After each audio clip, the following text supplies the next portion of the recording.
Mission 100 2026 class 12th और भूगोल विषय की क्लास होगी अपनी ये। और इस क्लास में आपके बहुत से डाउट और फैक्ट क्लियर होने वाले।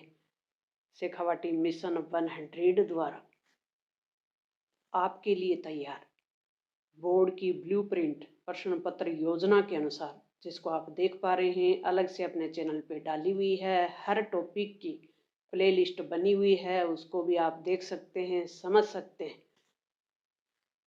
ब्लूप्रिंट के अकॉर्डिंग प्रश्न पत्र योजना के अनुसार किस चैप्टर से लघुतरात्मक प्रश्न आएंगे, किससे बहुविकल्पीय, किससे दीर्घोत्तरीय और किससे निबंधात्मक, ये सब बताते हुए इस टीम ने आपके लिए वेरी वेरी मोस्ट इम्पोर्टेंट प्रश्नों का कंटेंट एक ही साथ प्रश्नों के साथ उत्तर तैयार किए हुए हैं। मेरे विद्यार्थियों, सिर्फ आपको समझना है और इसका सहज विश्लेषण हम कर रहे हैं। तो चलते हैं। पहला चैप्टर है मानव भूगोल, प्रकृति और विषय। मानव भूगोल है, उसकी प्रकृति कैसी है, वो कौन से विषयों का अध्ययन करता है, ये इस चैप्टर का कंटेंट है। इनमें से कौन सा आर्थिक भूगोल का उपक्षेत्र नहीं है। अगर आपने इस पीडीएफ को सरल और सहज रहकर बिना किसी डाउट के अपने फैक्ट और कॉन्सेप्ट क्लियर कर लिए, तो पूरा का पूरा पेपर इसी पीडीएफ से बनने वाला है। तो चलें हल करें कि कौन सा क्षेत्र है आर्थिक भूगोल का उपक्षेत्र नहीं है। संसाधन भूगोल है, कृषि भूगोल भी है, पर्यटन भूगोल, सैन्य भूगोल नहीं है। मानव भूगोल के जनक कौन है? रैटजेल, वेरी मोस्ट इम्पोर्टेंट। मानव भूगोल की कल्पना परक और मानवतावादी विचारधारा का संबंध किससे है? तो सामाजिक कल्याण से है। कल्याण परक और मानवतावादी, यानी जो मानव के कल्याण की बात करे वो हो गया सामाजिक कल्याण। निम्न में से कौन सा मानव भूगोल का उपागम नहीं है? तो मात्रात्मक क्रांति नहीं है। मानव भूगोल में किसके अध्ययन पर विशेष बल दिया जाता है? प्रकृति और मानव का संबंध क्या है? वेरी मोस्ट इम्पोर्टेंट है कि मानव भूगोल में अध्ययन इस चीज का किया जाता है कि प्रकृति और मानव के बीच संबंध कैसा रहे। ऐतिहासिक भूगोल किस मानव भूगोल का उप क्षेत्र है? तो ये सामाजिक भूगोल का है। 1970 के दशक में किस विचारधारा का उदय नहीं हुआ? तो वो आधुनिकतावाद का नहीं हुआ। बाकी मानवतावाद, आमूलवाद, व्यवहारवाद, इनका तो हुआ। शहरों में चौराहों पर यातायात नियंत्रक बत्तियां कौन सी विचारधारा से प्रेरित है? बताओ। नव निश्चयवाद से हैं। और इस चैप्टर से बनने वाले जो रिक्त स्थान हैं वो मानव भूगोल, अस्थिर पृथ्वी और मानव जो क्रियाशील, मानव कौन सा? क्रियाशील, इसके बीच का परिवर्तनशील अध्ययन करता है। तो यहाँ क्रियाशील मानव लिखना है, वेरी मोस्ट इम्पोर्टेंट। 1970 रिक्त स्थान में बना। 1970 के दशक में मानव भूगोल ने 3 नई विचारधाराओं को जन्म दिया। साल कौन सी? 1970 याद हो रहा ना। 1990 के दशक में भूगोल में उत्तर आधुनिकतावाद, कौन से वाद? उत्तर आधुनिकतावाद का उदय हुआ। ग्रिफ्थ टेलर ने एक नई संकल्पना प्रस्तुत की जो पर्यावरणीय निश्चयवाद और संभववाद के बीच मध्यम मार्ग को परिलक्षित करती है। मानव भूगोल क्या है? पृथ्वी और मनुष्य,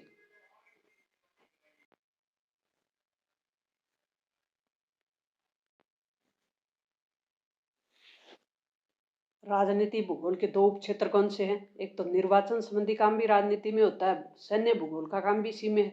आमूल परिवर्तनवादी विचारधारा कार्ल मार्क्स के सिद्धांत से है। रैटजेल के अनुसार मानव भूगोल को परिभाषित कीजिए, वेरी वेरी मोस्ट इम्पोर्टेंट। मानव भूगोल मानव समाज और धरातल के बीच संश्लेषित अध्ययन है, ये कहा है रैटजेल ने।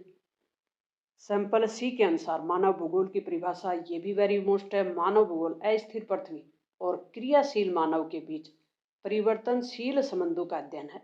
मानव परिसंचरण की धमनियों की तुलना किससे की है? ये की है सड़क और जलमार्ग होते हैं उनके जाल से। पाल विडोल लाबास के अनुसार मानव भूगोल की परिभाषा क्या है? तो ये नियंत्रित करने वाली, पृथ्वी को नियंत्रित करने वाली भौतिक नियम और इस पर रहने वाले जीवों के मध्य संबंधों का संश्लेषित ज्ञान। लघुतरात्मक प्रश्न है, पर्यावरणीय निश्चयवाद किसे कहते हैं? तो आरंभिक अवस्थाओं में मानव प्रकृति पर्यावरण से प्रभावित होकर प्रकृति के आदेशों के अनुसार अपने आप को डाल लेता था। इसी आदिम समाज और प्रकृति की प्रबल शक्तियों के बीच अनोन्य क्रिया को पर्यावरणीय निश्चयवाद कहते हैं। संभववाद क्या है और इसके जनक कौन है? संभववाद के जनक कौन है? याद आ रहा आपको? मानव सामाजिक और सांस्कृतिक विकास के साथ अधिक सक्षम प्रौद्योगिकी का विकास करते हैं और इससे प्रकृति अवसर प्रदान करती है और मानव इसका उपयोग है वो करता है और धीरे धीरे प्रकृति का मानवीकरण हो जाता है। इसी को क्या कहा जाता है? संभववाद। और इसके जनक है पाल बीडोल लाबास। नवनिश्चयवाद क्या है? ये नई विचारधारा है और ये संकल्पना किसने प्रस्तुत की? तो संकल्पना तो ग्रिफ्थ टेलर ने दी है क्या ये? देखो, इसके अनुसार न पर्यावरणीय निश्चयवाद की दिशा और न ही संभववाद की दिशा। इसका अर्थ है कि प्राकृतिक नियमों का पालन करके हम प्रकृति पर विजय प्राप्त कर सकते हैं, ऐसा कहना है ग्रिफ्थ टेलर का।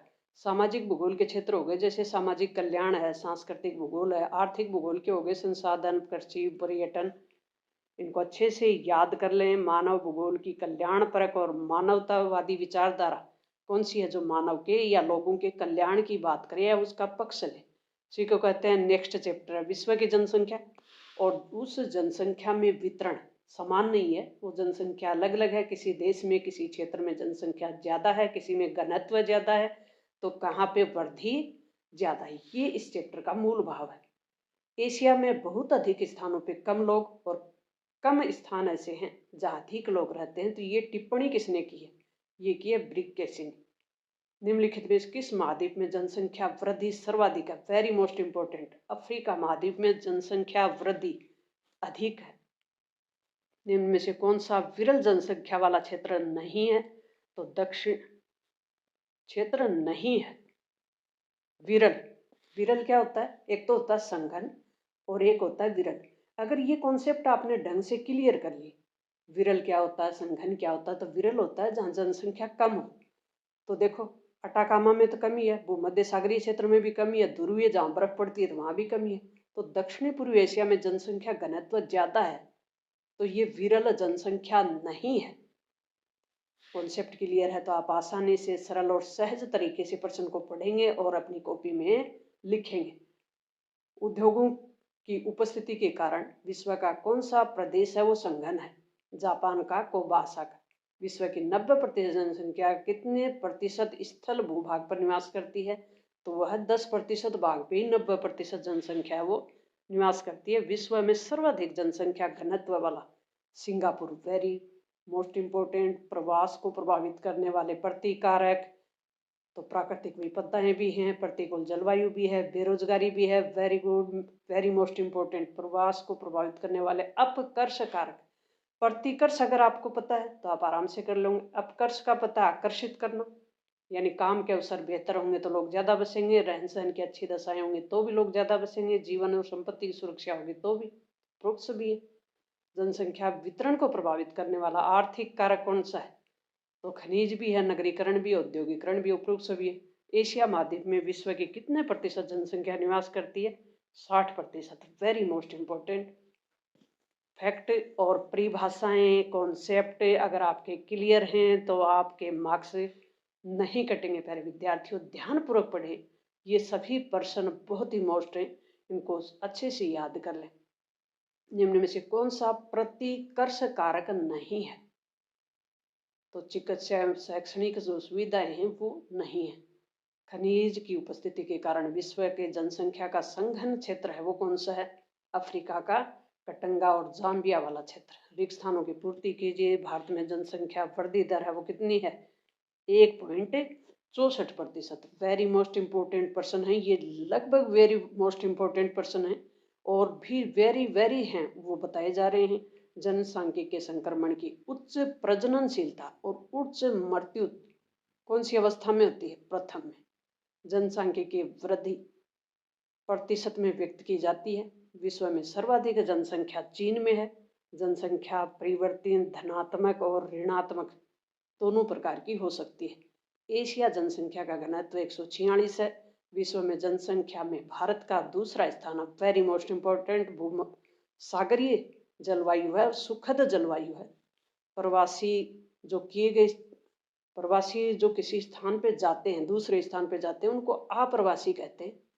वेरी मोस्ट इम्पोर्टेंट, अफ्रीका का कटंगा, जाम्बिया, तांबा पेटी में जनसंख्या घनत्व अधिक क्यों है? क्योंकि तांबा खनन से उत्पन्न रोजगार के कारण वहाँ लोगों को रोजगार मिलता है, इसलिए लोग ज्यादा जाना पसंद करते हैं, ज्यादा बसना, वहाँ रहना पसंद करते हैं। जनसंख्या वृद्धि किसी कहते हैं? किसी क्षेत्र में निश्चित अवधि के दौरान बसे हुए लोगों की संख्या में जो परिवर्तन होता है उसे कहते हैं जनसंख्या वृद्धि। जनसंख्या की वास्तविक वृद्धि क्या होती है? तो ये सूत्र होता है वास्तविक वृद्धि का, जन्म माइनस मृत्यु और प्लस क्या करते हैं? आप्रवास, और घटा क्या देते हैं? उत्प्रवास। आप्रवास जो आके बस जाते हैं, उत्प्रवास जो चले जाते हैं। आप्रवासन किसे कहते हैं? प्रवासी जो किसी नए स्थान पर बसते हैं, जाकर बसते हैं, उन्हें कहते हैं आप्रवासी। उत्प्रवास जो एक स्थान के बाहर चले जाते हैं। जापान का कोम्बा ओसाका जो प्रदेश है, कोम्बा ओसाका प्रदेश का किसका है? जापान का। ये संघन बसा हुआ क्यों है? यानी यहाँ लोग क्यों ज्यादा बसते हैं? तो कारण है उद्योगों की उपस्थिति, लोगों को रोजगार मिलता है। जनांगीय संक्रमण सिद्धांत की प्रथम अवस्था 2 है उच्च प्रजनन, यानी लोग बच्चे हैं वो पैदा भी ज्यादा होते हैं। उच्च मृत्यु, मृत्यु भी अधिक होती है। अधिकांश लोग कृषि कार्य में लगे होते हैं, ये इनकी विशेषता है। थॉमस माल्थस हैं वैज्ञानिक, उनके जनसंख्या सिद्धांत को बताना। इन्होंने क्या कहा है? इन्होंने कहा कि लोगों की जो संख्या है वो खाद्य आपूर्ति की अपेक्षा अधिक तेजी से बढ़ रही। खाद्य आपूर्ति यानी खाने की जो चीजें हैं वो कम है और लोगों की संख्या बढ़ रही है। ये किसने कहा? थॉमस माल्थस ने, अर्थशास्त्री हैं। लघुतरात्मक प्रश्नों में जनसंख्या वितरण का प्रारूप क्या होता है? तो इसको अच्छे से याद कर ले कि जनसंख्या वितरण किस प्रकार से है। और जनसंख्या घनत्व को परिभाषित करना है। जनसंख्या घनत्व का सूत्र क्या है? तो प्रति वर्ग किलोमीटर में रहने वाले लोगों की संख्या क्या कहलाती है? जनसंख्या घनत्व। सूत्र क्या है जनसंख्या घनत्व में? जनसंख्या घनत्व बराबर जनसंख्या में क्षेत्रफल का भाग देते हैं तो क्या निकल के आ जाता है? घनत्व। वहाँ का घनत्व, कुल जनसंख्या वहाँ के लोगों की रहने वाली संख्या है, उसमें क्षेत्रफल कितना है उसका भाग देते हैं। जनसंख्या वितरण को जलवायु किस प्रकार प्रभावित करती है? तो जनसंख्या वितरण को प्रभावित ही जलवायु करती है। जहाँ की जलवायु सुखद होगी वहाँ लोग ज्यादा बसेंगे, जहाँ की जलवायु असुविधाजनक होगी, जैसे अति गर्म होगी या अति ठंडी होगी, तो वहाँ लोग कम बसेंगे। औद्योगिकरण जनसंख्या वितरण को कैसे प्रभावित करता है?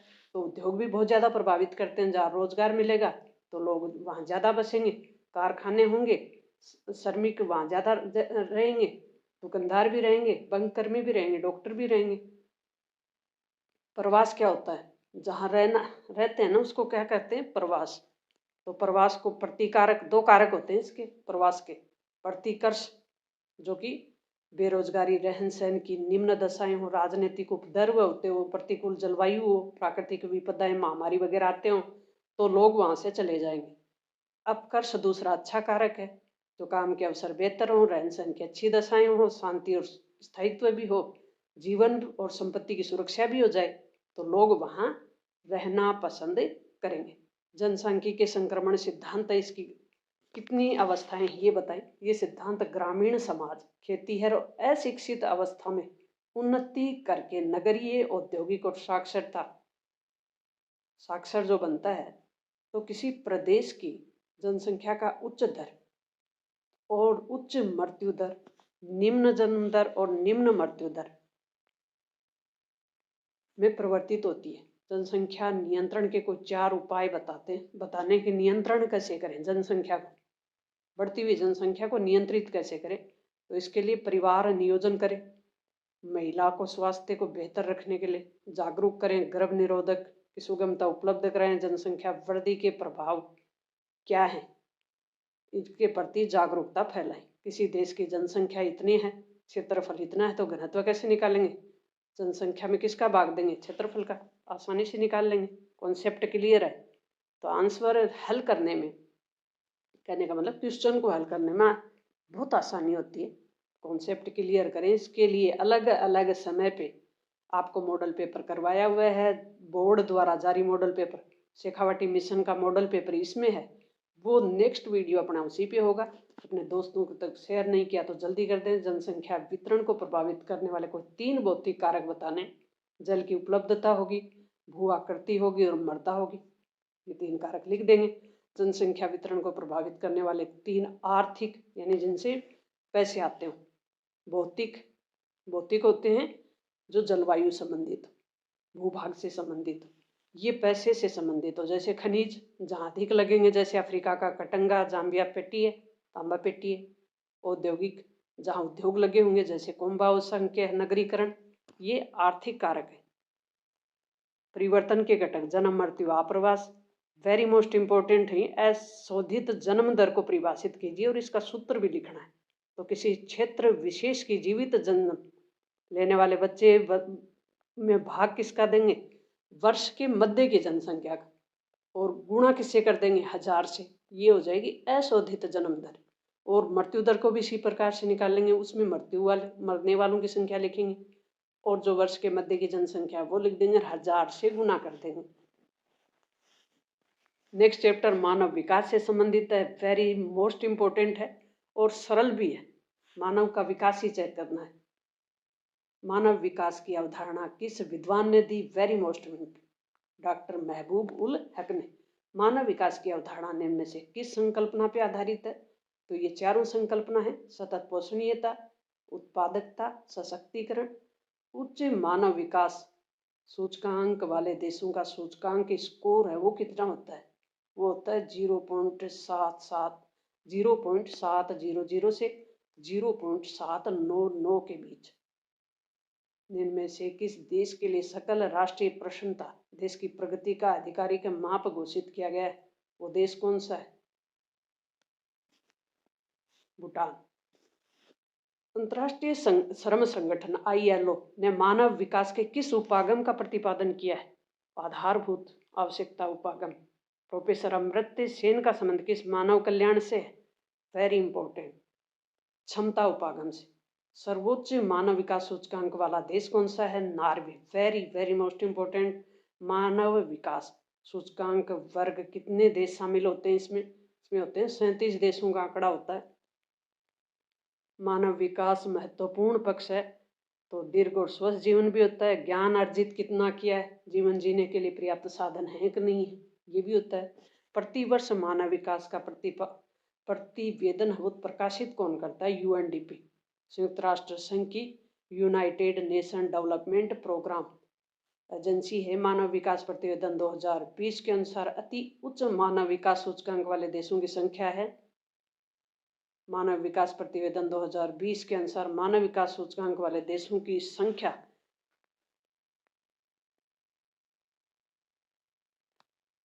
मानव विकास सूचकांक की शुरुआत कब हुई? ये मोस्ट इंपॉर्टेंट, साल कौन सी थी ये बतानी है कि मानव विकास सूचकांक कब शुरू होता है। 1990 में प्रकाशित संयुक्त राष्ट्र कार्यक्रम प्रतिवेदन क्या था? मानव विकास। शुरुआत कब होती है? 1990 में प्रतिवर्ष संयुक्त राष्ट्र विकास कार्यक्रम। जनसंख्या वृद्धि और मानव विकास में ऋणात्मक सहसंबंध पाया जाता है। मानव विकास स्तंभ 4 है। मानव विकास में सबसे पुराने उपागम में एक है आय का उपागम। विकास का अर्थ गुणात्मक परिवर्तन से होता है। वेरी मोस्ट इंपॉर्टेंट कि विकास का अर्थ क्या है? व्यक्ति के जीवन में गुणात्मक परिवर्तन हो जाए। मध्यम मानव विकास में आते हैं 37। वृद्धि का अर्थ है मात्रात्मक।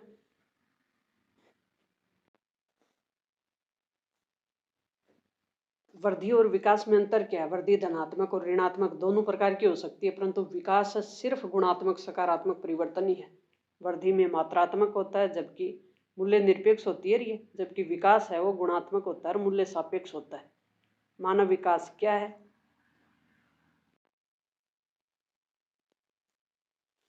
मानव विकास के संदर्भ में सतत पोषणीय विकास से क्या मतलब है? अभी सतत पोषणीय विकास का मतलब है अवसरों की उपलब्धता में निरंतरता और प्रत्येक पीढ़ी यानी आने वाली भावी पीढ़ी को ध्यान में रखकर जो पर्यावरणीय, वित्तीय और मानव संसाधनों का उपयोग किया जाता है उसे कहते हैं विकास। और वो भी कौन सा? सतत पोषणीय। राष्ट्रीय विकास कार्यक्रम UNDP ने सर्वप्रथम 1990। मानव विकास के कितने स्तंभ हैं? तो 4 स्तंभ है। एक तो समता, एक सततता, सतत पोषणीयता और एक उत्पादकता और एक सशक्तिकरण। मानव विकास के उपागम तो ये उपागम है। आय उपागम हो गया, कल्याण हो गया, न्यूनतम आवश्यकता हो गया, क्षमता हो गया, मानव विकास। HDI का स्कोर क्या होता है? वेरी मोस्ट इम्पोर्टेंट, स्कोर 0 से 1 के बीच होता है। आधारभूत आवश्यकता उपागम में न्यूनतम आवश्यकता है, 6 न्यूनतम आवश्यकताएं, जैसे स्वास्थ्य हो गया, शिक्षा हो गया, भोजन हो गया, जलापूर्ति होगी, स्वच्छता, आवासन हो गया। निम्नलिखित का पूरा नाम लिखना है। HDI का मतलब है मानव विकास सूचकांक, UNDP का मतलब संयुक्त राष्ट्र विकास कार्यक्रम, ILO का मतलब अंतर्राष्ट्रीय श्रम संगठन।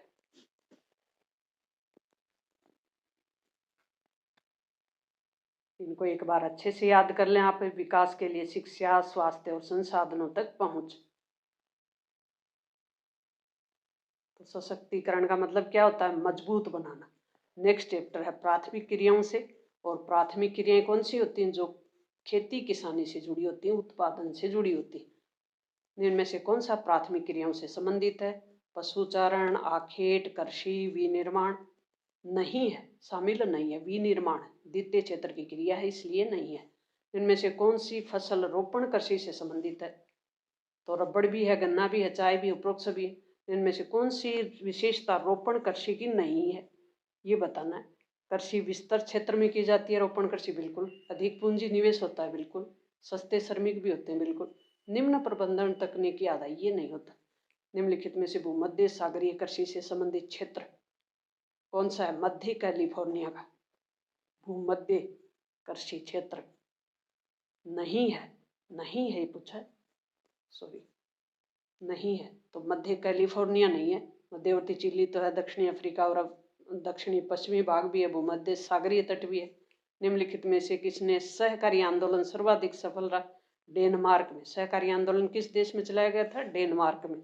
वेरी मोस्ट इंपॉर्टेंट, खट्टे फलों की कृषि किस क्षेत्र में? वेरी मोस्ट इंपॉर्टेंट, भूमध्य सागरीय क्षेत्र में। कौन से फलों की? खट्टीदार, खट्टे जो फल होते हैं, रस, खट्टे रस वाले। वाणिज्यिक डेयरी कृषि का सबसे बड़ा प्रदेश कौन सा है? उत्तर पश्चिमी यूरोप, जो डेनमार्क की बात की है ना हमने। वेरी मोस्ट इंपॉर्टेंट, सामूहिक कृषि का प्रारंभ सर्वप्रथम कहाँ हुआ? तो ये हुआ सोवियत संघ में। वेरी मोस्ट इंपॉर्टेंट, इसका नाम क्या है सामूहिक कृषि का, जहाँ सोवियत संघ में की जाती है? तो इसका नाम बताएं कमेंट बॉक्स में। ट्यूलिप पुष्प की कृषि के लिए विख्यात देश है, वो है नीदरलैंड। वेरी मोस्ट इंपॉर्टेंट, निम्न में से कौन सी एकल कृषि है? वो है मिश्रित कृषि। एकल कृषि नहीं है, सॉरी, मिश्रित कृषि मतलब मिली हुई, जो कृषि के साथ साथ पशुपालन भी करे। रोपण कृषि एकल ही है, जीवन निर्वाह कृषि एकल ही है, डेयरी वाली भी एक। प्राथमिक क्रियाओं में संलग्न लोग लाल कॉलर, वेरी मोस्ट, लाल कॉलर श्रमिक कहलाते हैं। ब्राजील में कॉफी बागानों क्या कहते हैं? फजेंडा। मिश्रित कृषि फसल और पशुपालन दोनों क्रियाएं जिनमें होती हैं उसे कहते हैं मिश्रित कृषि।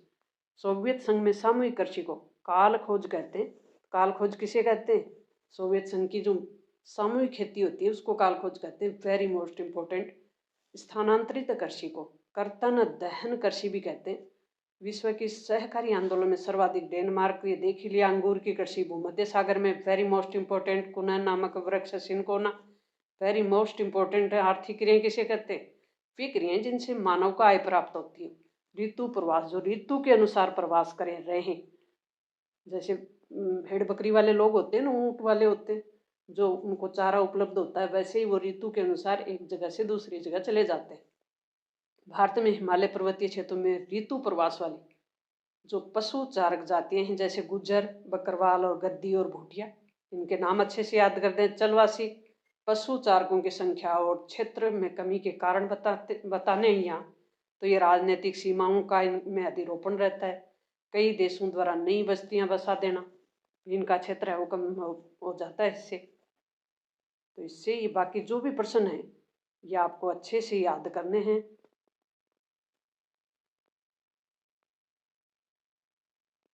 खनन को प्रभावित वाले हो ही गए। प्राथमिक क्रियाएं किसे कहते हैं? कौन कौन सी क्रियाएं शामिल हैं? चलवासी पशु चारण और वाणिज्य पशुपालन। वाणिज्य जो, इनमें अंतर करना है। देखो, चलवासी मतलब जो समय के अनुसार या ऋतु के अनुसार एक जगह से दूसरी जगह सिर्फ जीवन निर्वाह के लिए काम करते हैं। वाणिज्य वाले व्यापार आधारित काम करते हैं। और चलवासी पानी और चारागाह की उपलब्धता के अनुसार स्थान बदल लेते हैं। और ये जो होते हैं वाणिज्य वाले, विस्तार क्षेत्र में फैले फार्मों में पशुओं को रखते हैं और वहाँ वैज्ञानिक तरीके से अपने पशुओं को पालते हैं, पोसते हैं और उनकी बिक्री करते हैं। और इनके क्षेत्र भी हैं, जैसे चलवासी हो गए सहारा मरुस्थल वाले, मध्य एशिया, यूरोप और एशिया के टुरंडा प्रदेश वाले, और वाणिज्य हो गए जैसे न्यूजीलैंड के हो गए, ऑस्ट्रेलिया के हो गए, संयुक्त राज्य अमेरिका में हो गए, अर्जेंटीना में हो गए, आदिमकालीन निर्वाह कृषि और स्थानांतरित कृषि। ये भी बहुत सरल है, अच्छे से याद कर लें इसको। सॉरी, थोड़ा जूम कर लेते हैं।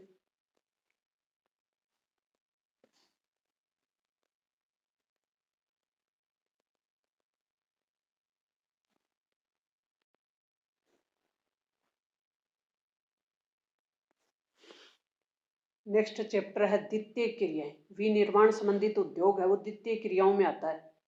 निम्न में से निर्माण की सबसे छोटी इकाई है वो कौन सी होती है? कुटीर उद्योग, लघु उद्योग, वृहद उद्योग, या इनमें से कोई नहीं? कुटीर उद्योग, जिसमें घर के सदस्य ही मिलकर जो उद्योग चलाते हैं उसे कहते हैं कुटीर उद्योग, छोटा उद्योग। कौन सी अर्थव्यवस्था उत्पादन का स्वामित्व है व्यक्तिगत होता है? तो पूंजीवाद में व्यक्तिगत होता है। वेरी वेरी मोस्ट इम्पोर्टेंट है। रसायन आधारित उद्योग कौन सा है? तो पेट्रो रसायन, नमक, गंधक, कृत्रिम रेशे, प्लास्टिक, उपरोक्त सभी हैं। पशु आधारित उद्योग कौन से हैं? तो ये भी चमड़ा पशु से ही मिलता है, ऊन भी पशु से ही मिलता है, हाथी दांत भी, उपरोक्त सभी। निम्न में से धुएं की चिमनी वाला उद्योग कौन सा है? तो भारी इंजीनियरिंग, धातु पिघलाने वाले और रसायन, उपरोक्त सभी हैं। निम्नलिखित में से भोजन प्रसंस्करण किससे संबंधित है? वह जैसे मलाई क्रीम हो गए, डिब्बा बंद हो गई, मिठाइयाँ हो गई, उपरोक्त सभी हैं। विनिर्माण से वस्तु का क्या करना? उत्पादन, यानी वस्तु को बनाने वाला काम है वो विनिर्माण में होता है। विनिर्माण का शाब्दिक अर्थ है हाथ से बनाना। सिलिकॉन घाटी यूएसए, सैन फ्रांसिस्को नगर के पास स्थित है। Very most. उद्योग अपनी लागत घटाकर लाभ को बढ़ाते। संतुलित आर्थिक विकास है तो सरकार प्रादेशिक नीति बनाती है। पश्चिमी यूरोप और उत्तरी अमेरिका के पूर्वी भागों में अत्यधिक परिवहन तंत्र विकसित है उद्योग संकेंद्रण के कारण, क्योंकि यहाँ उद्योग बहुत लगे हुए हैं इसलिए वहाँ अत्यधिक परिवहन है वो विकसित है। विश्व के कुछ क्षेत्र वृहद वैश्विक बाजार बनने का प्रमुख कारण क्या है? कि वहाँ के लोगों की जो क्रय क्षमता है वो अधिक है, खरीदने की जो क्षमता है। उपभोक्ता वस्तु उद्योग और गैर आधारभूत जो उद्योग है उनको परिभाषित कीजिए। तो ऐसे उद्योग जिनमें सामान का उत्पादन करते हैं तो प्रत्यक्ष रूप से उपभोक्ता द्वारा उपयोग में लिया जाता है, जैसे रोटी, ब्रेड हो गई, चाय, साबुन, बिस्किट, ये उपभोक्ता ही यूज करता है, तो इनको कहते हैं उपभोक्ता वस्तु उद्योग। और इनको दूसरा इनका नाम है गैर आधारभूत उद्योग। नेक्स्ट प्रश्न है द्वितीय क्रियाएं किसे कहते हैं? तो प्रकृति में पाए जाने वाले कच्चे माल को परिष्कृत कर और मूल्यवान जहां बनाया जाता है उनको द्वितीय क्रियाएं कहते हैं। जैसे विनिर्माण, प्रसंस्करण, निर्माण, अवसंरचना उद्योग, ये सब इसी में आते हैं। यंत्रीकरण, मशीनों का प्रयोग किया जाता है वो यंत्रीकरण है। वनों पे आधारित उद्योग, फर्नीचर हो गया, कागज हो गया, लाख उद्योग हो गया। विश्व के सबसे महत्वपूर्ण निर्माण उद्योगों में लोह इस्पात हो गया। कृषि कारखाने किसे कहते हैं? प्रौद्योगिकी ध्रुव किसे कहते हैं? आधुनिक विनिर्माण, स्वच्छंद उद्योग, वेरी मोस्ट इम्पोर्टेंट। इनकी स्थापना किसी स्थान विशेष की पर की जा सकती है। ये उद्योग संगठक पूंजी पर निर्भर है जो कहीं भी प्राप्त कर सकते हैं, प्रदूषण नहीं फैलाते, इनमें उत्पादन और मात्रा होती है, श्रमिकों की कम आवश्यकता होती है, इलेक्ट्रॉनिक उद्योग होते हैं।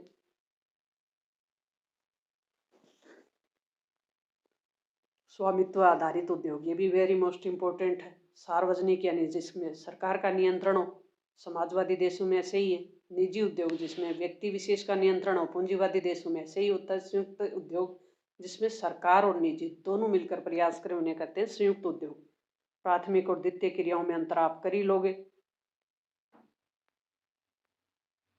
तो उद्योग से संबंधित है, जैसे आकार के आधार पे भी अच्छे से याद करना आपको। कुटीर उद्योग स्थानीय कच्चे माल पे ही आधारित होते हैं, परिवार के सदस्य ही मिलकर काम कर लेते हैं, अधिक पूंजी की आवश्यकता नहीं होती। जैसे उदाहरण दें, चटाई बना दी, बर्तन बना दिए, औजार बना दिए। लघु उद्योग कारखाना और घर से बाहर होते हैं, थोड़े अर्धकुशल श्रमिक इनमें लगे होते हैं, कुछ मशीनें भी लगी होती हैं, स्थानीय लोगों को रोजगार मिलता है। जैसे कूलर बना दिया, चमड़ा उद्योग, एल्यूमिनियम की सामग्री बना दी, ये हो गए वृहद उद्योग यानी बड़े स्तर पे। विशाल बाजार उनके पास होते हैं, कुशल श्रमिकों की आवश्यकता होती है, विभिन्न प्रकार के कच्चे माल और उच्च तकनीक की भी आवश्यकता होती है, अधिक पूंजी की भी आवश्यकता पड़ती है, अधिक उत्पादन को भी ध्यान में रखा जाता है। लो इस्पात, सूती वस्त्र उद्योग, चीनी उद्योग, ये बड़े उद्योग हैं। वेरी मोस्ट इम्पोर्टेंट, कच्चे माल पे आधारित, जैसे कृषि आधारित हो गए, कृषि से जो चीजें जैसे चीनी, अचार, मसाले, ये कृषि आधारित ही हैं। खनिज आधारित जैसे लोहा इस्पात, एल्यूमिनियम, तांबा हो गया। वनों पे आधारित लकड़ी वाले उद्योग हो गए, कागज वाले हो गए, बांस आधारित बांस वाले हो गए, पशु आधारित जैसे चमड़ा, ऊन, हाथी दांत हो गए। अफ्रीका में अपरिमित जो प्राकृतिक संसाधन है, यानी बहुत ज्यादा प्राकृतिक संसाधन है अफ्रीका में, फिर भी वहाँ औद्योगिक दृष्टि से वो जो महाद्वीप है वो पिछड़ा हुआ है। कारण क्या है? कारण ये है इसमें पिछड़ने का कि अधिकतर देश सामाजिक और आर्थिक रूप से पिछड़े हुए हैं। कहाँ के? अफ्रीका महाद्वीप के। वो मूलभूत संरचनाओं का विकास नहीं हो पाता वहाँ। इस महाद्वीप में उच्च तकनीक, ज्ञान और पर्याप्त पूंजी का भी अभाव है। औद्योगिक क्षेत्रों का विकास नहीं हो पा रहा है, इसलिए प्रतिकूल जलवायु भी है। विषम उच्चावच होने के कारण भी परिवहन मार्गों का विकास नहीं हो पाता, यानी सामान जो बन गया उसको एक जगह से दूसरी जगह ले जाने के लिए परिवहन की जरूरत होती है, तो वो नहीं बन पाती। नेक्स्ट चैप्टर है तृतीय और चतुर्थ क्रियाकलाप। तीसरा जो सेवा क्षेत्र है, इनमें से कौन सा तृतीय क्रियाकलाप है बताओ? तो व्यापार भी है, परिवहन भी है, संचार भी है, उपरोक्त सभी है। इनमें से कौन सा क्रियाकलाप चतुर्थ सेक्टर से संबंधित है? तो सूचना और संग्रहण तंत्र, उत्पादन और प्रकीर्णन, अनुसंधान और विकास, उपरोक्त सभी। वैश्विक संचार तंत्र, वास्तविक क्रांति का सूत्रपात किसके माध्यम से? इंटरनेट के माध्यम से हुआ है। वेरी मोस्ट इम्पोर्टेंट, कुछ जो पंजीकृत रोजगार और राजस्व दृष्टि से विश्व का सबसे बड़ा तृतीय क्रियाकलाप कौन सा है? तो पर्यटन है, सबसे ज्यादा राजस्व आने वाला, यानी सरकार को टैक्स मिलता हो। संचार सेवा में किसका प्रक्षेपण है वो सम्मिलित है? तो यह शब्दों का भी है, संदेशों का भी है, तथ्यों का भी और विचारों का भी उपरोक्त दोनों है। निम्नलिखित में कौन सा सेक्टर दिल्ली, मुंबई, चेन्नई, कोलकाता में सर्वाधिक रोजगार प्रदान करता है? तो ये कौन सा सेक्टर है? यह सेवा क्षेत्र। परिवहन दूरी को मापने का प्रकार है, किलोमीटर में मापते हैं, समय में भी, लागत में भी। डब्बा वाला सेवा किस शहर की प्रमुख सेवा है? तो यह है मुंबई की। वेरी मोस्ट इम्पोर्टेंट, डब्बा वाला कहाँ की है? मुंबई की। प्रत्येक सड़क जो दो नगरों को जोड़ती हो योजक कहलाती है। वेरी मोस्ट, संयुक्त राज्य अमेरिका में 75% कर्मी तृतीय क्षेत्र यानी सेवा क्षेत्र में लगे हुए हैं। विश्वविद्यालय अध्यापन है, यानी विश्वविद्यालय में जो गुरुजी पढ़ाते हैं वो कौन से क्षेत्र में आते हैं? चौथे में। फुटकर व्यापारी या फुटकर व्यापार में बृहद स्तर पर सर्वप्रथम नवाचार लाने वाले उपभोक्ता सहकारी समुदाय है। परिवहन के सभी रूपों को संचार पथ कहा जाता है। वेरी मोस्ट इम्पोर्टेंट, अंतरिक्ष से सूचना का प्रसारण किससे किया जाता है? उपग्रह से। अच्छे से याद कर लें। जनसंचार माध्यम, रेडियो, दूरसंचार, समाचार पत्र, टेलीफोन, ये सब है। विश्व में चिकित्सा पर्यटन के क्षेत्र में बढ़ते देश हैं। भारत इसमें सबसे आगे है, थाईलैंड है, सिंगापुर, मलेशिया। व्यावसायिक सेवाओं में उदाहरण लिखिए तो स्वास्थ्य की देखभाल हो गई, अभियांत्रिकी, विधि प्रबंधन हो गए। नोड किसे कहते हैं? तो दो या दो से अधिक मार्गों का जो संधि स्थल होता है उसे नोड कहते हैं। एक उद्गम स्थल, एक गंतव्य स्थल। पर्यटकों के घरों में रुकने की जो व्यवस्था है वो गोवा और कर्नाटक में क्या कहलाती है? तो गोवा में इनको हेरिटेज होम्स कहते हैं और कर्नाटक में मेडिकेयर और कुर्ग कहते हैं। विकासशील देश जैसे भारत में अंकीय विभाजन को कम करने हेतु सुझाव दीजिए। तो महानगरों के समीप स्थित ग्रामीण क्षेत्रों में सूचना और प्रौद्योगिकी की जो पहुंच बढ़ाई जानी है। द्वितीय और तृतीय क्रियाकलापों में अंतर लिखिए।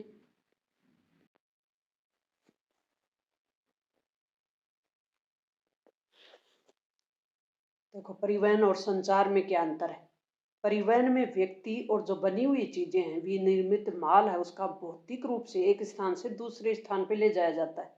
जबकि संचार में क्या करते हैं? संदेश हो गए, विचार हो गए, उनका विनिमय होता है। परिवहन को प्रभावित करने वाले कारक हो गए, जनसंख्या का आकार हो गया, उच्चावच हो गया, जलवायु का प्रकार हो गया, विभिन्न केंद्रों के मध्य व्यापार का प्रारूप हो गया। पर्यटन को प्रभावित, यानी लोग एक स्थान पे क्यों ज़्यादा जाते हैं, तो अवकाश होगा उनके पास तो जाएंगे, परिवहन की सुविधाएं होंगी ज़्यादा होंगी तो जाएंगे। फुटकर व्यापार किसे कहते हैं, तो वह व्यापारिक क्रियाकलाप जिसमें उपभोक्ताओं को वस्तुओं का प्रत्यक्ष विक्रय किया जाता है, जैसे फेरी वाले, रेहड़ी वाले, ट्रक, डाक वाले लगे रहते हैं ना, ये फुटकर व्यापार में ही आते हैं। थोक व्यापार की परिभाषा, थोक में क्या होता है, व्यापार का गठन बिचौलियों सौदागरों द्वारा होता है। इसमें थोक विक्रेता प्राय फुटकर भंडारों को उधार दे देते हैं, बहुसंख्यक फुटकर भंडार बिचौलियों के स्रोतों की पूर्ति कर देते हैं। अंकीय विभाजन क्या है, विकसित देशों द्वारा अपने नागरिकों को सूचना और संचार प्रौद्योगिकी तक पहुंच और उनसे जो प्राप्त लाभ है वो उपलब्ध करा दिए गए, जबकि विकासशील देशों में अभी तक नागरिकों तक आईसीटी की जो पहुंच है वो सुनिश्चित नहीं कर सके। इसी को अंकीय विभाजन कहते हैं, यानी विकासशील और विकसित देशों के बीच जो प्रौद्योगिकी की जो सुविधाएं हैं वही विभाजन है, वही अंकीय विभाजन है। समझ गए। चतुर्थ क्रियाकलाप और पांचवें क्रियाकलाप क्या है।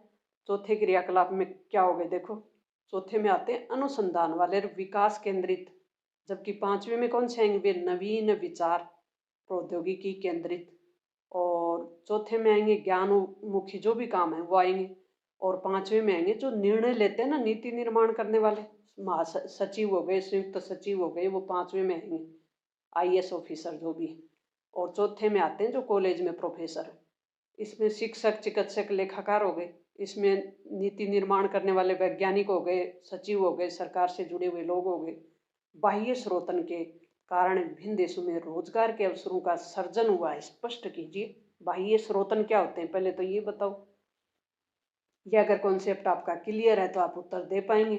तो दक्षता को सुधारने और लागतों को घटाने के लिए किसी भी बाहरी अभिकरण निकाय को काम सौंपना बाह्य स्रोतन कहलाता है। जब बाह्य स्रोतन में कार्य समुद्र पार के स्थानों पर स्थानांतरित किया जाता है तो इसे अपरतन यानी ऑफ शेयरिंग कहा जाता है। बाह्य स्रोतन का विकास उन देशों में हो रहा है जहाँ सस्ता और कुशल श्रमिक उपलब्ध है, अतः उन देशों पर उत्प्रवासन में भी कमी आई है और रोजगार के नए अवसरों का भी सर्जन हुआ है।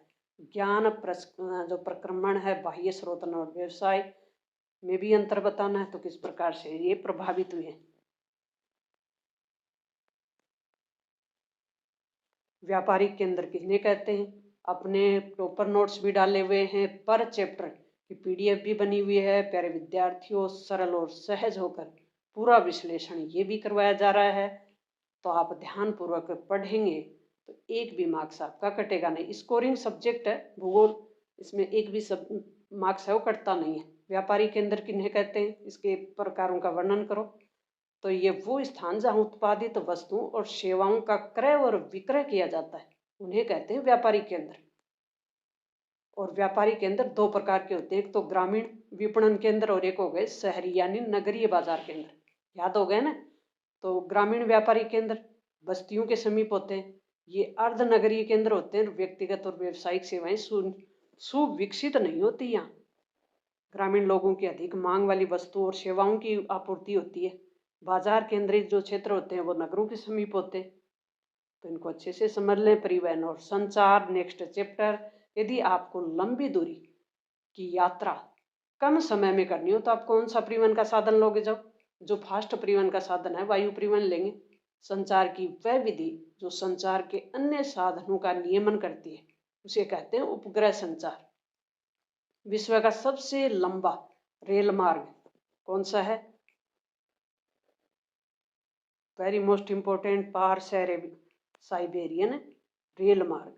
स्वेज नहर किन नगरों को जोड़ती है, सागरों को, कौन से महासागर हैं उनको जोड़ती है स्वेज नहर, भूमध्य सागर और लाल सागर।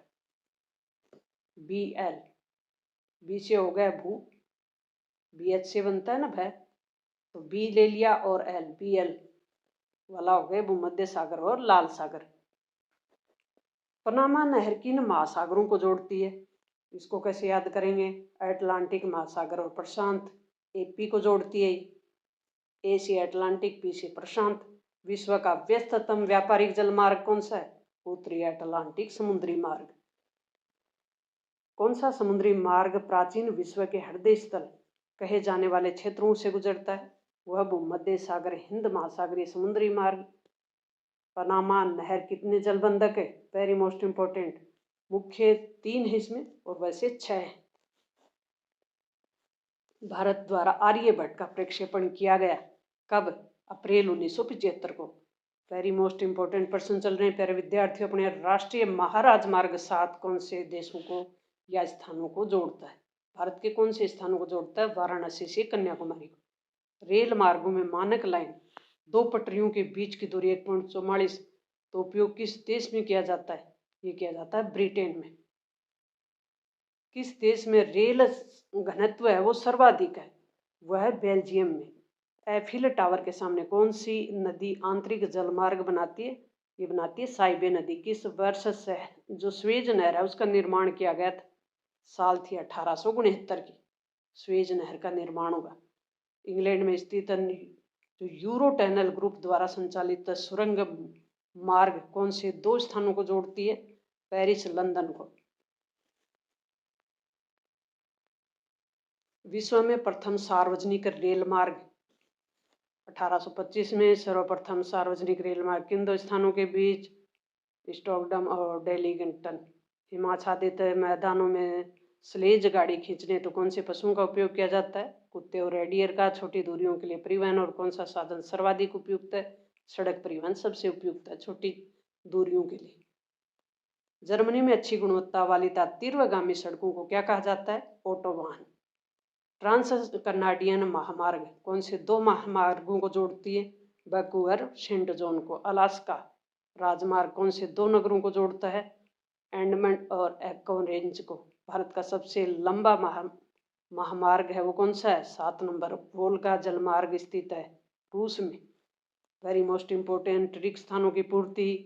रिक्त स्थान दिया हुआ है महाद्वीप में विश्व का संघनतम रेल मार्ग कौन से महाद्वीप में संघनतम रेल मार्ग है? यूरोप महाद्वीप में। दूरस्थ स्थानों को जोड़ने वाली पक्की सड़कें जो 80 मीटर चौड़ी होती हैं क्या कहलाती हैं? महामार्ग। देश में महामार्ग प्रमुख नगरों को जोड़ते हुए देश के क्रिस क्रॉस वो हैं चीन में। अंतर्राष्ट्रीय सीमाओं के सहारे बनाई गई सड़कों को क्या कहा जाता है? सीमावर्ती। और पनामा रिक्त स्थान में क्या बनेंगे? पनामा नहर में कुल 6 जलबंधक तंत्र हैं। बिग इंच क्या होता है? लघुत्तरीय प्रश्नों में बिग इंच, तो ये वो पाइपलाइन है जिसमें मैक्सिको की खाड़ी में स्थित तेल के कुओं से संयुक्त राज्य अमेरिका में उत्तरी राज्यों तक तेल पहुंचाती है, उनको कहते हैं बिग इंच। और वृहद ट्रैक मार्ग कौन सा होता है? उत्तरी अटलांटिक समुद्री मार्ग जो विश्व का सबसे व्यस्ततम समुद्री जलमार्ग है, इसको कहते हैं। इस मार्ग में विश्व का 1/4 व्यापार होता है। ये मार्ग औद्योगिक दृष्टि से विकसित है और विश्व के 2 प्रदेशों जैसे उत्तरी पूर्वी संयुक्त राज्य अमेरिका और पश्चिमी यूरोप को जोड़ता है। परिवहन का सबसे सस्ता साधन कौन सा है? वायु जो जल परिवहन है। जल परिवहन है सबसे सस्ता। जल घर्षण है वो स्थल की अपेक्षा बहुत कम होता है इसलिए सस्ता है। और परिवहन के इस साधन में ऊर्जा की लागत भी बहुत कम होती है, इसलिए ये साधन है, ये सस्ता है। ये वेरी मोस्ट इंपॉर्टेंट प्रश्न है प्यारे विद्यार्थियों। विकसित देशों में आंतरिक जलमार्ग के रूप में नदियों की जो सार्थकता है व्यापार और परिवहन में पुनः स्थापित होने के कारण लिखने कि पुनः कैसे स्थापित हो रहा है। परिवहन एक संगठित सेवा उद्योग है, व्याख्या कीजिए। वेरी मोस्ट इंपॉर्टेंट, किस प्रकार से ये संगठित उद्योग है और इसमें से जो मोस्ट है, यदि आप तीव्रगामी परिवहन का विकास करना चाहते हैं तो आप कौन से परिवहन का चयन करेंगे? तो वायु परिवहन का करेंगे। क्यों करेंगे? जल्दी पहुंचा दिया जाएगा। और ट्रांस साइबेरियन रेल मार्ग की व्याख्या निम्नलिखित बिंदु के आधार पर कीजिए। तो ये इसका विस्तार क्या है? मार्ग में आने वाले प्रमुख पर्वत और नदियां कौन सी हैं? महत्वपूर्ण केंद्र कौन से हैं? ये सभी महत्वपूर्ण प्रश्न है प्यारे विद्यार्थियों। तो पर्थ से सिडनी तक की यात्रा है तो किस रेल मार्ग का उपयोग करेंगे? पर्थ यानी ऑस्ट्रेलिया। तो पर्थ से सिडनी, तो इसके लिए हम कौन सा मार्ग यूज करेंगे? ऑस्ट्रेलिया पारदीप रेल मार्ग है उसका उपयोग करेंगे।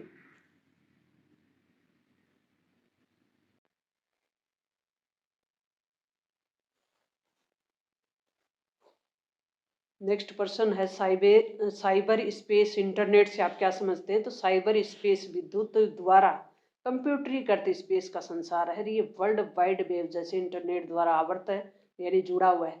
ये भेजने वाले और प्राप्त करने वाले के शारीरिक संचलन के बिना ही कंप्यूटर पर सूचनाओं को भेजा जा सकता है और प्राप्त किया जा सकता है। इसे इंटरनेट के नाम से भी जाना जाता है। साइबर स्पेस प्रत्येक जगह विद्यमान है। उपग्रह विकास के क्षेत्र में भारत द्वारा उठाए गए कदम बताने तो 1975 में आर्यभट्ट भेजा भारत ने, 1989 में भास्कर प्रथम पे काम किया, 1980 में रोहिणी को प्रक्षेपित किया, 1981 में एप्पल द्वारा एरियन रॉकेट पर प्रक्षेपण किया गया। भास्कर चैलेंजर इनसैट 1B उपग्रहों का प्रक्षेपण जो कि लंबी दूरी के संचार, दूरदर्शन और रेडियो को अत्यधिक प्रभावी बना रहा है। ये काम भारत द्वारा किया जा रहा है और इस क्षेत्र में भारत का जो इसरो है, स्पेस में रिसर्च वाला सेंटर, वो बहुत महत्वपूर्ण भूमिका निभा रहा है। उसी की महत्वपूर्ण भूमिका है। सीमावर्ती सड़कों से आप क्या समझते हैं, इसका क्या महत्व है? तो सीमावर्ती क्षेत्रों को सुविधाजनक बनाने के लिए और जो हमारी वहाँ शिविर लगे होते हैं सैन्य सेना के, उनको सुविधा पहुँचाने के लिए इनका विकास किया जा रहा है। परिवहन और संचार में आप सही से तुलनात्मक अध्ययन करें। वेरी मोस्ट इम्पोर्टेंट है। विश्व में किन्हीं 3 आंतरिक जलमार्ग जैसे राइन जलमार्ग हो गया, डेब्यू जलमार्ग हो गया, वोल्गा हो गया, वृहद झील एवं सेंट लॉरेंस समुद्री मार्ग हो गया, मिसिसिपी जलमार्ग हो गया। इनको अच्छे से याद कर लें। पाइप लाइन परिवहन और इनके द्वारा किन पदार्थों का परिवहन किया जाता है? Pipe line. पाइप से आपको ध्यान, ये बहुत सरल है, जल है, पेट्रोलियम प्राकृतिक साधन है, पाइप द्वारा ही जाते हैं। दूध हो गया जो न्यूजीलैंड में ले जाया जाता है, पाइप लाइन बनी हुई है वहाँ। परिवहन और जाल से आप क्या समझते हैं? परिवहन का जाल बना हुआ है ना, उससे आप क्या समझते हैं? आंतरिक जलमार्ग के विकास की कोई 2 अनुकूल दशाएं कौन सी?